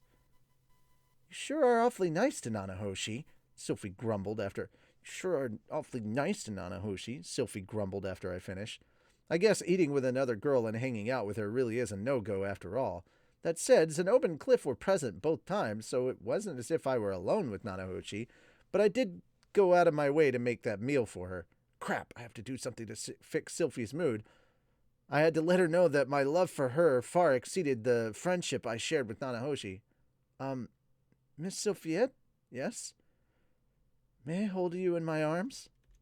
Sylphie threw the door open to leave and froze. Huh? Wait, what? Hold on. Okay, I skipped ahead a page. She sucked in a breath, cheeks puffing as she pouted and turned away. You always try to kiss up to me like that. Why? Is it because you feel guilty? Uh-oh, she's being awfully cold today. What's going on? Is she seriously pissed at me? Don't tell me this was that lull period that people often speak of in marriages. But then again, our 3-year anniversary is coming up. That accursed 3-year mark. I shook my head. No, the number of years doesn't matter, but I'm in serious trouble here. What do I do? Just kidding. Sorry for pulling your leg like that, but you looked like you were having so much fun talking to her, so I wanted to get back at you a little. Sylphie stuck out her tongue as she threw her arms around me and squeezed me in a hug. I pulled her close. She was so petite, but she was still as soft and warm as ever. I loved the feel of her. Perhaps I deserved to have her hating me, but nevertheless, I didn't want her to. I'll have to be more careful in the future. But honestly, why are you hung up over Nanahoshi anyway? Sylphie asked. Well, I know a lot about her situation and where she came from, so I want to help her out however I can. But it's not like I'm romantically interested in her or anything. The way I rambled made it sound even more suspicious. Yes, I know, Sylphie chuckled, patting me on the head. She then tapped me gently on the back before pulling away. Well, I should return to Princess Ariel. Keep working hard, Rudy. Yeah, I will, and you too. Crap, I thought everything was going really well, but Sylphie's frustrations with me must have been piling up in the background. This can't keep up. This can't keep up. It might be a good idea to put some distance between myself and Nanahoshi. Maybe going out of my way to do things that would make her happy wasn't such a good idea after all. Sylphie threw the door open to leave and froze. Huh? Nanahoshi was standing in the doorway. Sorry, I didn't mean to intrude on the two of you, but... She broke into a coughing fit, clutching at her throat and chest as her face contorted in pain. Sorry, I overheard everything. Don't worry, I have no interest in Rudius. Okay, that's great, but are you all right? Sylphie asked. Nanahoshi's condition was far worse than I had seen. She was gagging like there was something caught in her throat, which only heightened our unease. It's just, my cough has gotten so much worse. I went to Cliff to see if I could get him to cast some detoxification magic on me, but he was preoccupied with the little ace. I thought I'd get Rudius to do it instead, but that's only going to cause more misunderstandings. I'll just wait and have Cliff help me tomorrow. No, it's fine. Everything's fine. I'm not really that worried about it. Sylphie blurted out in a panic. As Nanahoshi turned to leave, Sylphie grabbed her by the shoulder. I can cast it on you, but if my magic's not effective enough, it might be a good idea to have Cliff cast a higher tier spell on you later. Thanks, I'd appreciate it if you don't mind. All right, then. Here it goes. Sylphie gently pressed a hand on Nanahoshi's neck. She cast her detoxification spell without ever reciting an incantation. A feat I remained unable to perform. Sure, whatever. I can't do it at this point in time. But I'm sure if I work at it, I'll eventually be able to. Sylphie's voice cut through my thoughts as she tilted her head in confusion. In the next moment, Nanahoshi started her hacking cough again. What? This is kind of strange. My mana is... What is this? Sylphie cocked her head to the side and tried pressing her opposite hand to Nanahoshi's shoulder. In the meantime, Nanahoshi's coughing fit only worsened. Hey, is everything all right? I asked, my anxiety spiking. Nanahoshi slapped a hand over her mouth. There was the sound of liquid spattering. Huh? A clot of blood fell to the floor. Hey! Nanahoshi stared silently down at her hand, dazed. Her brain couldn't seem to digest what she was seeing. She turned her palm toward me as if she thought I might have the answers. Her skin was coated in blood. A second later, she collapsed to the floor and lost consciousness. What? Why? I wasn't the only one standing there dumbfounded. Sylphie was also frozen in place. Just now, when I tried to pour my magic into her... Why? I don't... Flecks of blood coated Sylphie's face and hands as she stared down at Nanahoshi. Her skin was deathly pale. I immediately strode toward her. Sylphie! There was a tremor in my voice. She flinched, her eyes trembling with fear. She retreated a step. No, it wasn't me. I didn't do anything to her. Sylphie continued, edging back until she was trapped in a corner. I silently followed her until her back was to the wall. Once she had nowhere left to run, she squeezed her eyes shut. I know what I said a minute ago, but I really only intended to tease you a little bit. But really, I would never do something like this. I pulled a handkerchief from my pocket, moistening it with water magic, and slowly began wiping the blood from Sylphie's face. I love that. She was so worried that maybe he might have thought that. And there we go. Yep, he's going to wipe her, get the blood off, because he understands disease more than she does. Once that was clean, I started scrubbing her hand next. The worst vehicle for disease was a sick person's bodily fluids. I didn't think wiping Nanahoshi's blood off of Sylphie would magically fix everything, but I couldn't leave her looking like that. For Sylphie's part, she didn't try to resist. She merely stood there and let me work. It's okay, Sylphie. I watched your whole interaction with Nanahoshi. You didn't do anything wrong. Okay. I was calm now. Seeing her lose all her composure had helped me keep mine. At least I hope it had. It's okay, I repeated again. You didn't do anything. Nanahoshi's been sick for a while. Understand? Yes. Things just happened all at once, with the worst possible timing. This is absolutely not your fault. Okay, but when I tried to use magic on her, there was something strange inside of her. It was like my mana wouldn't go through her. In fact, it just seemed to coalesce together or something. Blood was trickling from Nanahoshi's mouth and nose as she lay on the ground, unconscious. Her life could be in danger if we didn't get her help. Sylphie was still in shock. I needed to calm her down. No, maybe just the opposite. Perhaps I should order her to do something. Usually when someone was in this sort of confused state, giving them something to do helped to snap them out of it. Listen to me, Sylphie. I need you to get help, either Cliff or Lord Perugius. You want me to go? Yes, I'll watch over Nanahoshi and do what I can for her. But in the meantime, I need you to go get help. Can you do that? Yes, I can do that. Clarity returned to her eyes, and she dashed into the hallway and left.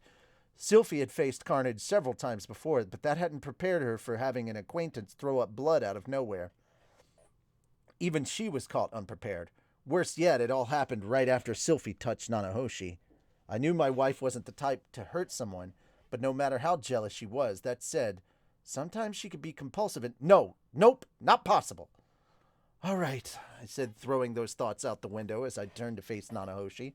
Despite what I told Sylphie, there was little emergency care I could give our unconscious friend. I'll just have to do what I can.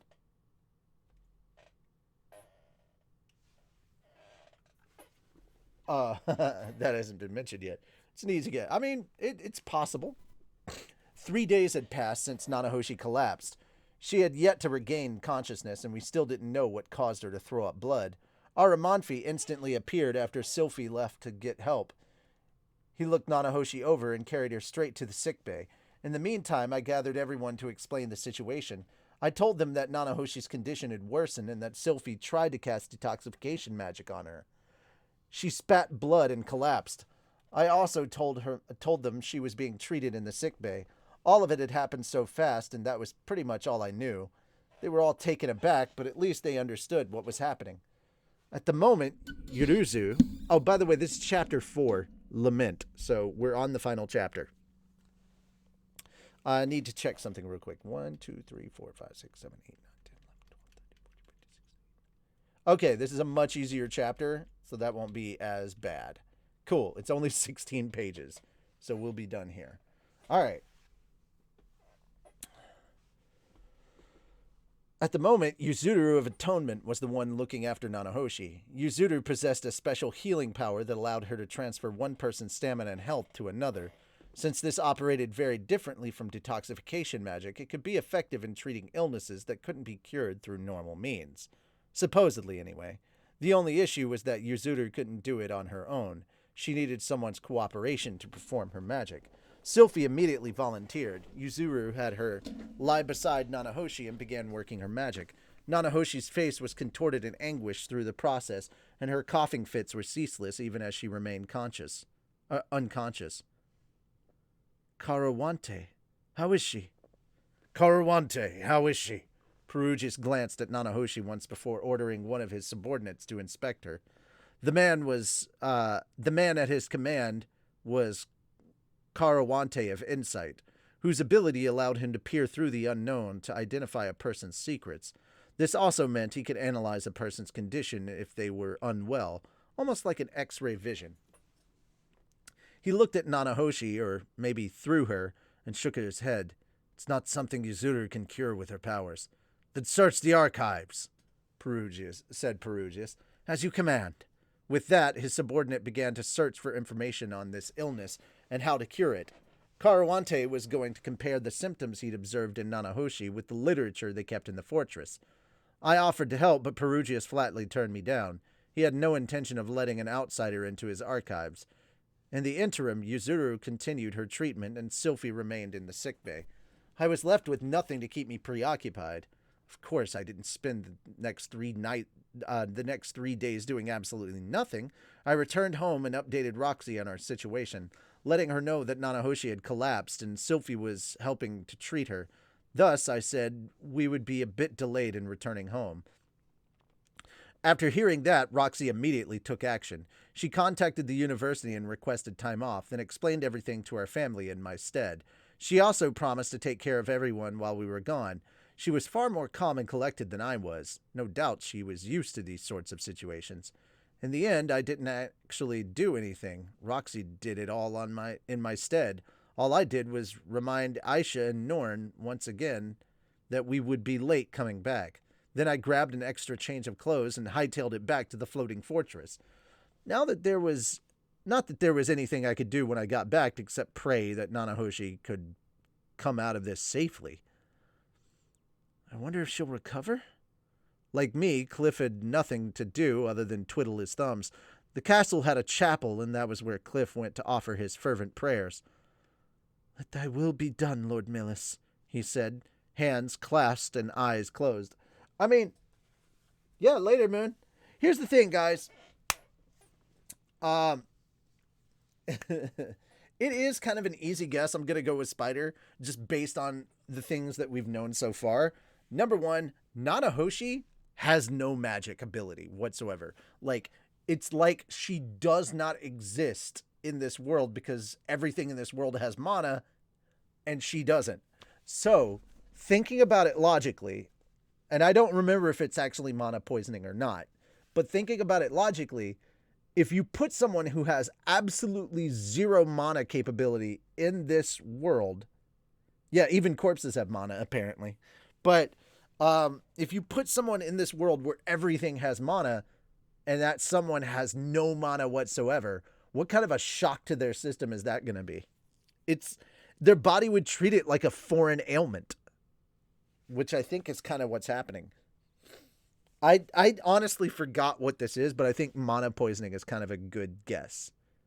I forget the specifics because the specifics aren't what matter. I know what has to happen to fix all this, and that's what's coming up, and that's going to be the fun part.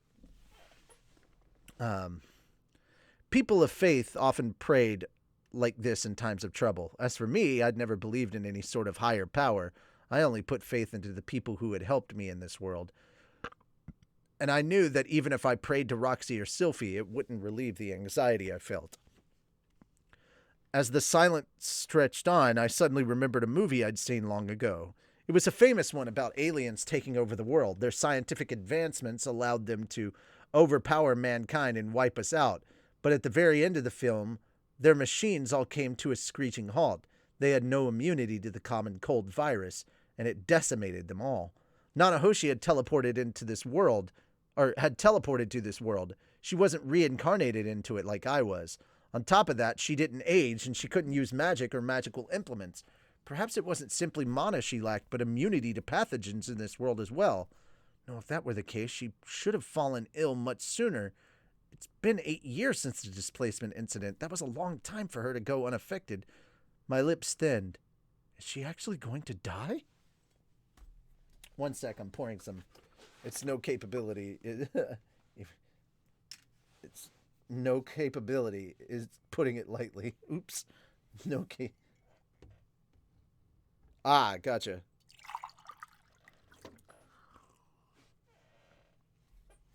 Today was the 4th day since Nanahoshi collapsed.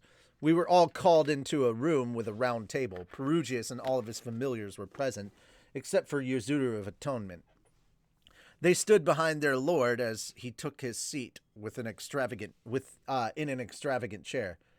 "Please sit," said Sivarul. We did as she asked, settling into our chairs. Sylphie was still assisting Yuruzu with Nanahoshi's treatment, so without her there were only 6 of us left. We have discovered what ails Lady Nanahoshi," Sivarul said, stepping forward once we were all seated. "So they finally figured out what it is?" "The name for her illness is Drine Syndrome." Drine Syndrome? This was the first I'd heard of it. I glanced around. It seemed I wasn't the only one. Cliff probably had the most medical knowledge among us, but even he looked confused, shaking his head. "It's not surprising that you are unfamiliar with it. It was active an eon ago, when humans possessed less mana than they do today. Back then, a number of children were born without any mana at all. By the time they reached 10 years of age or so, without exception, they would die from this syndrome." Well, that did seem to match up with what Nanahoshi was experiencing. Although she wasn't 10 years old, she had been in this world for 8 years by now, and she didn't possess any mana, so her illness definitely wasn't Sylphie's fault, after all. According to the literature, those who do not possess mana of their own lack the ability to neutralize outside mana that filters in. Thus, it accumulates inside them over a decade and causes this illness. Mana poisoning, basically, but Drine Syndrome sounds better. I didn't quite understand what that meant, but it sounded similar to the concept of good and bad bacteria. Having your own mana meant having good bacteria to flush out the bad, but those who didn't have any would only build up bad bacteria in their bodies instead. While I wasn't sure how much we could trust this literature Sivaril spoke of, her explanation did make sense. "Did you find anything about how to cure this illness?" I asked. "There was nothing. This took place 7,000 years ago. As humans' natural mana strengthened over time, the syndrome died out." That time frame meant the syndrome was active prior to the first great human-demon war. If memory served, the war was said to have lasted a millennia. So such vast conflict brought about great evolution. However they did it, mankind must have managed to strengthen themselves. It only made sense that Drine Syndrome died off as a natural byproduct of that.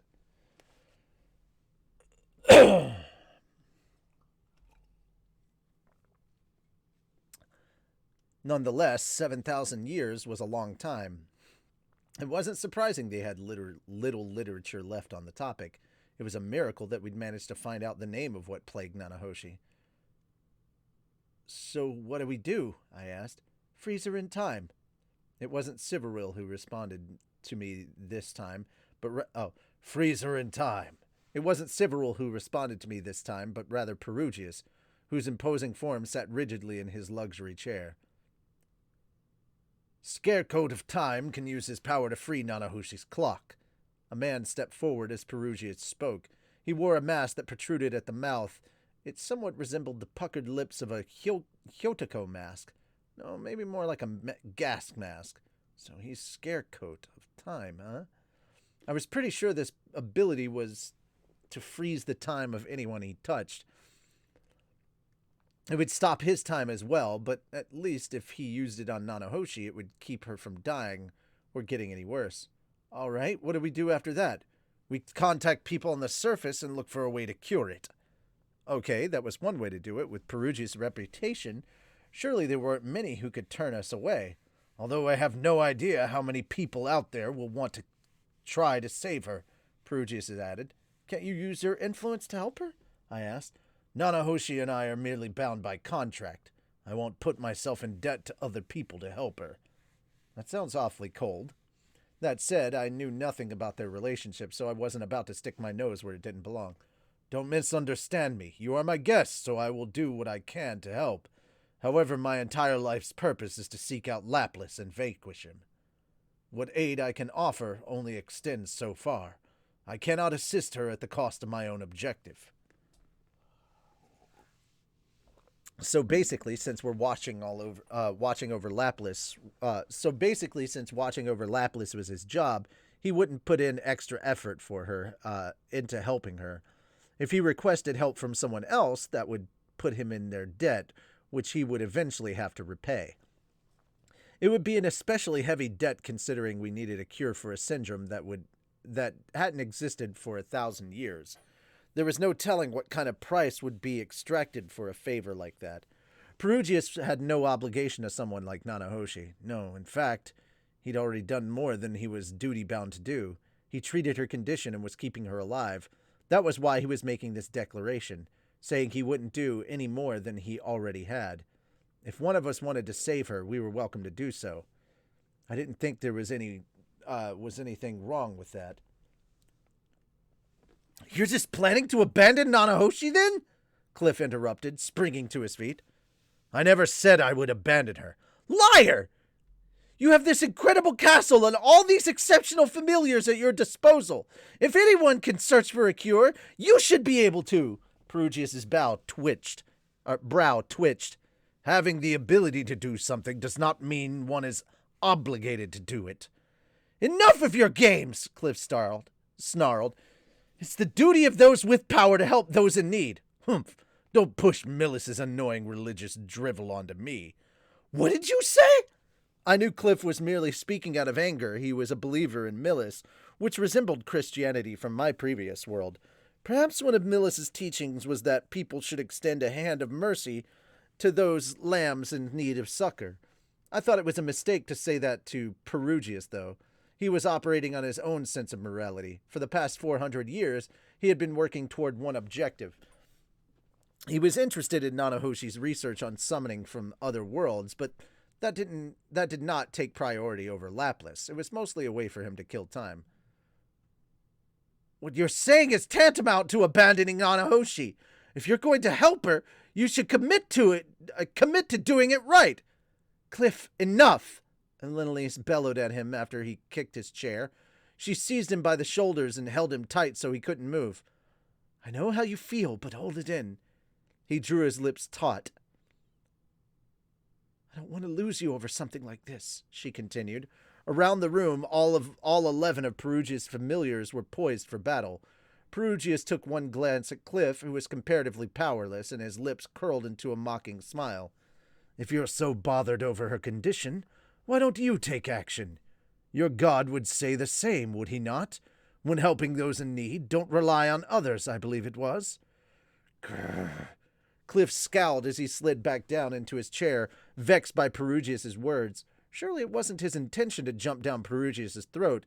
It simply upset him that someone so powerful who seemed capable of anything wouldn't try to help us. I took a deep exhale. Okay, now what? I want to help Nanahoshi out, but I have no idea where to start. The rest of the group seemed similarly stumped. Within my family, Aisha in particular had spent a lot of time with Nanahoshi and would be sad if she passed. Plus, if we did nothing and watched Nanahoshi wither away, Sylphie would blame herself. Isn't there something I can do? Pardon me. A voice said a voice as the door to the room swung open. Yuzuru of the Atonement stepped inside. Lady Nanahoshi has regained consciousness. The moment I heard that, I jumped out of my chair. And? How is she? On the surface, her symptoms seem to have improved. Meaning? Drying syndrome causes a buildup of mana, which alters one's body and leads to illness. We have managed to treat those symptoms. By the sounds of it, Drying syndrome seemed to resemble AIDS. All of her coughing up until now had just been a sign. That was why our detoxification magic was effective at clearing her surface symptoms, but never entirely got rid of the problem. Can't you absorb the mana from her body or something? I asked. I'm not able to do that, no. Then don't you know anyone who can? Yuzuru slowly shook her head. Oh, all right then. I wondered if there was some other way we could drain the excess mana from her body. For instance, we could make a magical implement for such properties. With such properties. Surely our ability to make such objects had progressed in the 7,000 years since Drying syndrome first appeared. What else could we do? Could I use the mana-absorbing stone to cleanse her? Nah, that thing isn't capable of absorbing mana from inside a person's body, although I get the feeling it's not impossible to use that way. Maybe we should make something instead? But how long would it take to make something with those capabilities? And there's not even any guarantee we could make such a thing. Shit! At any rate, I'm going to go see how Nanahoshi is doing, I said, making my way to the door. The others quickly followed me. The sick bay was desolate. It had the same furniture as the guest rooms, but the interior was made of windowless stone. An operating table of sorts stood in the center of the room, and there was also a cabinet containing a knife and bandages and other medical supplies. Silence hung in the air. Nanahoshi was in bed in the corner of the room. All the blood she'd hacked up was gone now. At some point, Sylphie and Yuzuru had given her a pristine white gown, as if she were some kind of hospital patient. From the outside, there was no indication that she was in any danger, yet the life seemed to have been drained from her. Nanahoshi, are you okay? She glanced at me. Do I look okay to you? No, she didn't. Her face was deathly pale, and there were dark bangs under her eyes. Or bags, sorry. You could tell she was ill just by looking. Perhaps Yuzuru's powers of atonement were also draining for the patient. Incidentally, the bed beside Nanahoshi's was empty. Yuzuru had Sylphie carried off to her guest room right as we came in. I'd seen Sylphie in passing, and she'd looked emaciated. She'd been helping with Nanahoshi's treatment these past 4 days. Although she hadn't gone without food and water, it still had a noticeable impact on her constitution.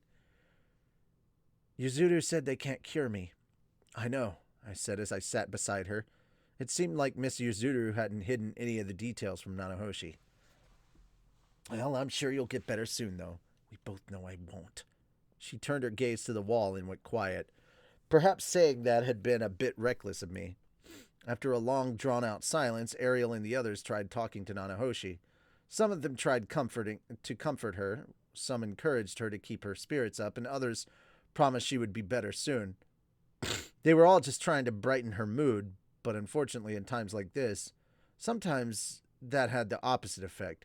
For those in pain, there was nothing more contemptible than empty reassurance. Nanahoshi wouldn't respond to anything, so they all eventually ran out of things to say. An oppressive silence permeated the air, stifling the atmosphere. Well then, Nanahoshi, I should be getting back to my room. I'll see you again, said Ariel. She was the first to leave, and the others soon trickled out. Cliff lingered. It was only with Elenalise's prompting that he finally vacated the room. When they slipped out the door, I heard her say, There's no words we can offer her. I was the only one left. I didn't know why I stayed, but I felt like I needed to be here with her.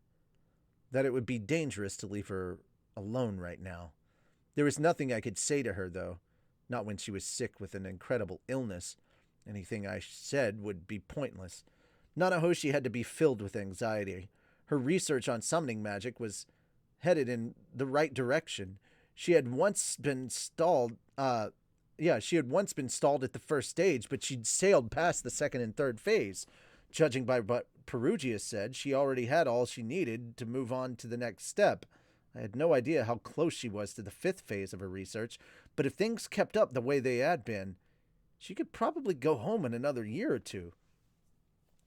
But just as things finally started to look up for her, this happened. It was like a cancer diagnosis, even though cancer was no longer considered untreatable in my world. The death rate was still quite high. It was enough to drive Nanahoshi into a corner and fill her with despair. It wouldn't be surprising if she snapped again. If it really was true that this illness had no cure, that she had no future waiting for her. If it meant that she would never be able to return home, maybe she deserved the right to go berserk. Hold on. If it meant that she would never be able to go home, so maybe she deserved the right to go berserk. Perhaps if she unleashed her fury until there was nothing left, she could settle down and find some way to enjoy what little time she had left. If she did decide to cut loose, I'd stick by her side to the end. I never had a strong body to begin with, you know? Nanahoshi said with a sigh as I sat there in silence. Her voice sounded more cheerful than I expected, but it was the empty, insincere kind. I wouldn't really say I was the sickly type, but I did catch a cold about once every year. I kept quiet and listened as the words poured out of her. My grades were good, but I wasn't really athletic. I preferred being indoors. After a brief pause, she changed the subject. This world hasn't made much progress on the medical front, has it? When I didn't respond, she continued. Maybe it's because they're so reliant on magic in this world, but did you know that people here don't even wash their wounds after they've been injured? As a result, there are many who receive treatment too late or die or lose a limb. Idiots, aren't they? Even just cleansing their wounds with ordinary water would prevent such infections from ever happening. I waited, and she switched to a different topic. Ever since I realized I can't use magic, I've been taking a number of precautions. I avoid crowded places to keep from contracting any illnesses. I also refuse to eat food that I'm unfamiliar with. These pauses continued, interspersed with her random thoughts. I might look really unhealthy from your perspective, but I've actually been exercising in my room. I've been staying as fit as I can in my own way. I mean, I knew if I got sick, I might not be able to... It might not be treatable. In fact, I figured it would probably be incurable, and I would probably be some illness I never even heard of before. Don't you think this world is pretty strange to begin with? There are monsters here heavy enough to crush you, and I don't know if it's the magic or what, but this old world seems to ignore the laws of physics altogether. I mean, okay, sure, I thought this place was pretty cool when I first came. I've actually played quite a few video games myself, and I don't hate swords and magic and stuff. I'd be lying if I said I didn't find it kind of exciting. Part of me once felt jealous of you for being able to reincarnate in a world like this. Her voice trailed off, suddenly, shoulders trembling. Slowly, she turned her face toward me. Her eyes were red and puffy as they welled up. I don't want to die. The tears came falling one after the other, as if a dam had burst inside her. I don't want to die in a place like this. Not in this freaky, weird world. Why? Why is this happening to me? It doesn't make any sense. Did you know that my body hasn't changed once in these past 8 years? I haven't grown any taller, and my hair is the same length as it ever was. But my stomach growls, and if I eat, I still poop. Yet my nails won't grow, and I haven't had any periods either. She lashed out and grabbed a nearby pitcher, which was flung across the room. It struck the opposing wall and shattered, splashing water everywhere. I'm not a human of this world. I'm not living here. I'm like a walking corpse. So why? Why am I able to get sick? It's completely messed up. Why does this have to happen to me? I don't want to die. I don't want to die in this stupid, weird world. The tears came faster and faster as she wailed. I mean, I haven't even kissed anyone. I haven't told the guy I love how I feel yet. I'm so jealous of you. You enjoy every single day, living each moment to its fullest. What do you have to be sad about? Oh, so your dad died and your mom's seriously ill. So what? Who cares? I won't even get to see my dad before I die. My mom's not even going to know I'm gone. I miss them, both my mom and my dad. I still remember the morning before I teleported here. My dad said he could come home early that day, and my mom said she was going to grill some mackerel for dinner. I told him that I had friends coming over, so I'd prefer he not come home early, and I told my mom I was sick to death of mackerel. Why? Why did I say those things? I'm sure they're both really worried. I miss them. I want to go home. I don't want to die. I don't want to die here. She looped her arms around her legs, burying her face in her knees. Mumbled sobs spilled out of her, along with hiccups and mournful cries. The pain in her voice was like a dagger to my heart. When I first came to this world, I probably wouldn't have empathized with her at all. I miss them. I want to go home. I want to see my family again. The person I was back then would have been baffled to hear anyone say such things. I would have, though. Just forget about them and enjoy the new world you're in. Oh, I would have thought, just forget about them and enjoy the new world you're in. Now, things were different. I understood wanting to go home and wanting to see your family again. I knew how precious those seemingly monotonous days could be. Once they were gone, you could never get them back again. Ever. Paul was dead. Zenith's memories might never come back. The warm family I knew from Buena Village was gone. However, in its place, I now had a new family to protect. Sylphie, Roxy, Lucy, Lilia, Aisha, Norn, and Zenith. If I were somehow separated from my girls forever, it would tear my heart in two. If any of them were to vanish on me, I would go to the ends of the earth to find them again. And if I were to somehow be transported back to my old world, it wouldn't matter if I could use magic there or if girls tripped over themselves to shower me with attention. It would still be dead. I would still be dead set on coming back to this world. Nanahoshi's entire body shook as she squeezed her arms around her knees. She'd never gotten any closer to Zenoba, Cliff, or Sylphie than was absolutely necessary, but she always listened to me. When I asked her for something, she would oblige. When I held a party, she would attend. In hindsight, she never treated me unkindly. She brightened up just a bit whenever we spoke Japanese to each other. As the only person who could speak her mother tongue here, I was her one respite from it all. Please, someone, save me, Nanahoshi cried out in a quiet voice. I got out of my chair. I returned to the room with the round table to find Perugia still seated inside. His familiars had all left. He was there all alone, as if he'd been waiting for me. What is it? He asked. I'll save her. I would greatly appreciate it if you could spare me any assistance, but I won't ask for more than you're willing to give. His brows lifted in surprise, but he nodded. Oh? You're going to look for a way to save her? He stared fixedly at me, as if trying to ascertain how genuine I was being and how determined I was to see this through. I sensed skepticism in him, as if he didn't think I could do anything unless it benefited me. But I wasn't really the calculating type. Since I had nothing to hide, I stared right back at him. Very well, he said. I would be aggrieved to see her die as well. Great. I've decided what I'm going to do, but now where do I start? This was an illness extinguished over 7,000 years ago. None of us had a clue how we could find a cure for it. All we knew for sure was that detoxification magic and healing magic were ineffective. Perugius would have said something if the cure were that simple. Maybe a magical implement? But I have no idea if that would do the trick either. If we were looking for a magical implement that could affect someone internally, Cliff had engineered one for Linalise. In her case, he had improved it over time while asserting its effectiveness. But even then, it hadn't entirely lifted her curse. Still, perhaps we could do the same with Nanahoshi and gradually work on her condition while adding improvements to the device.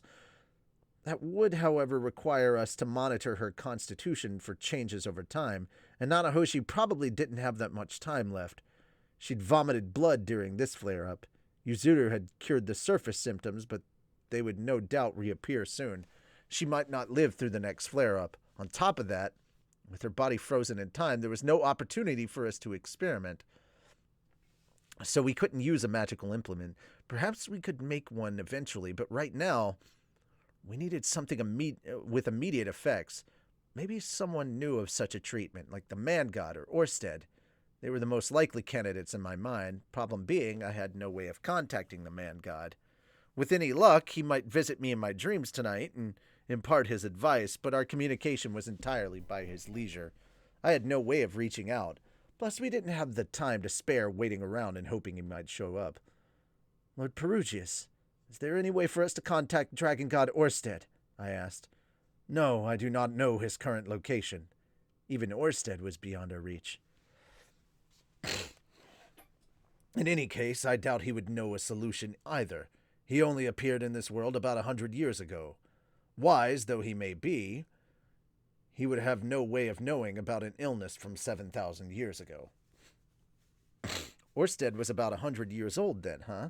I figured he'd have been around longer than that. Compared to Perugius, he was pretty young. Even if he was still way older than me. All right, but then who in the world would know about a 7,000-year-old illness? My voice trailed off.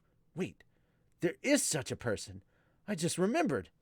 Yes, indeed. There was someone who had lived that long.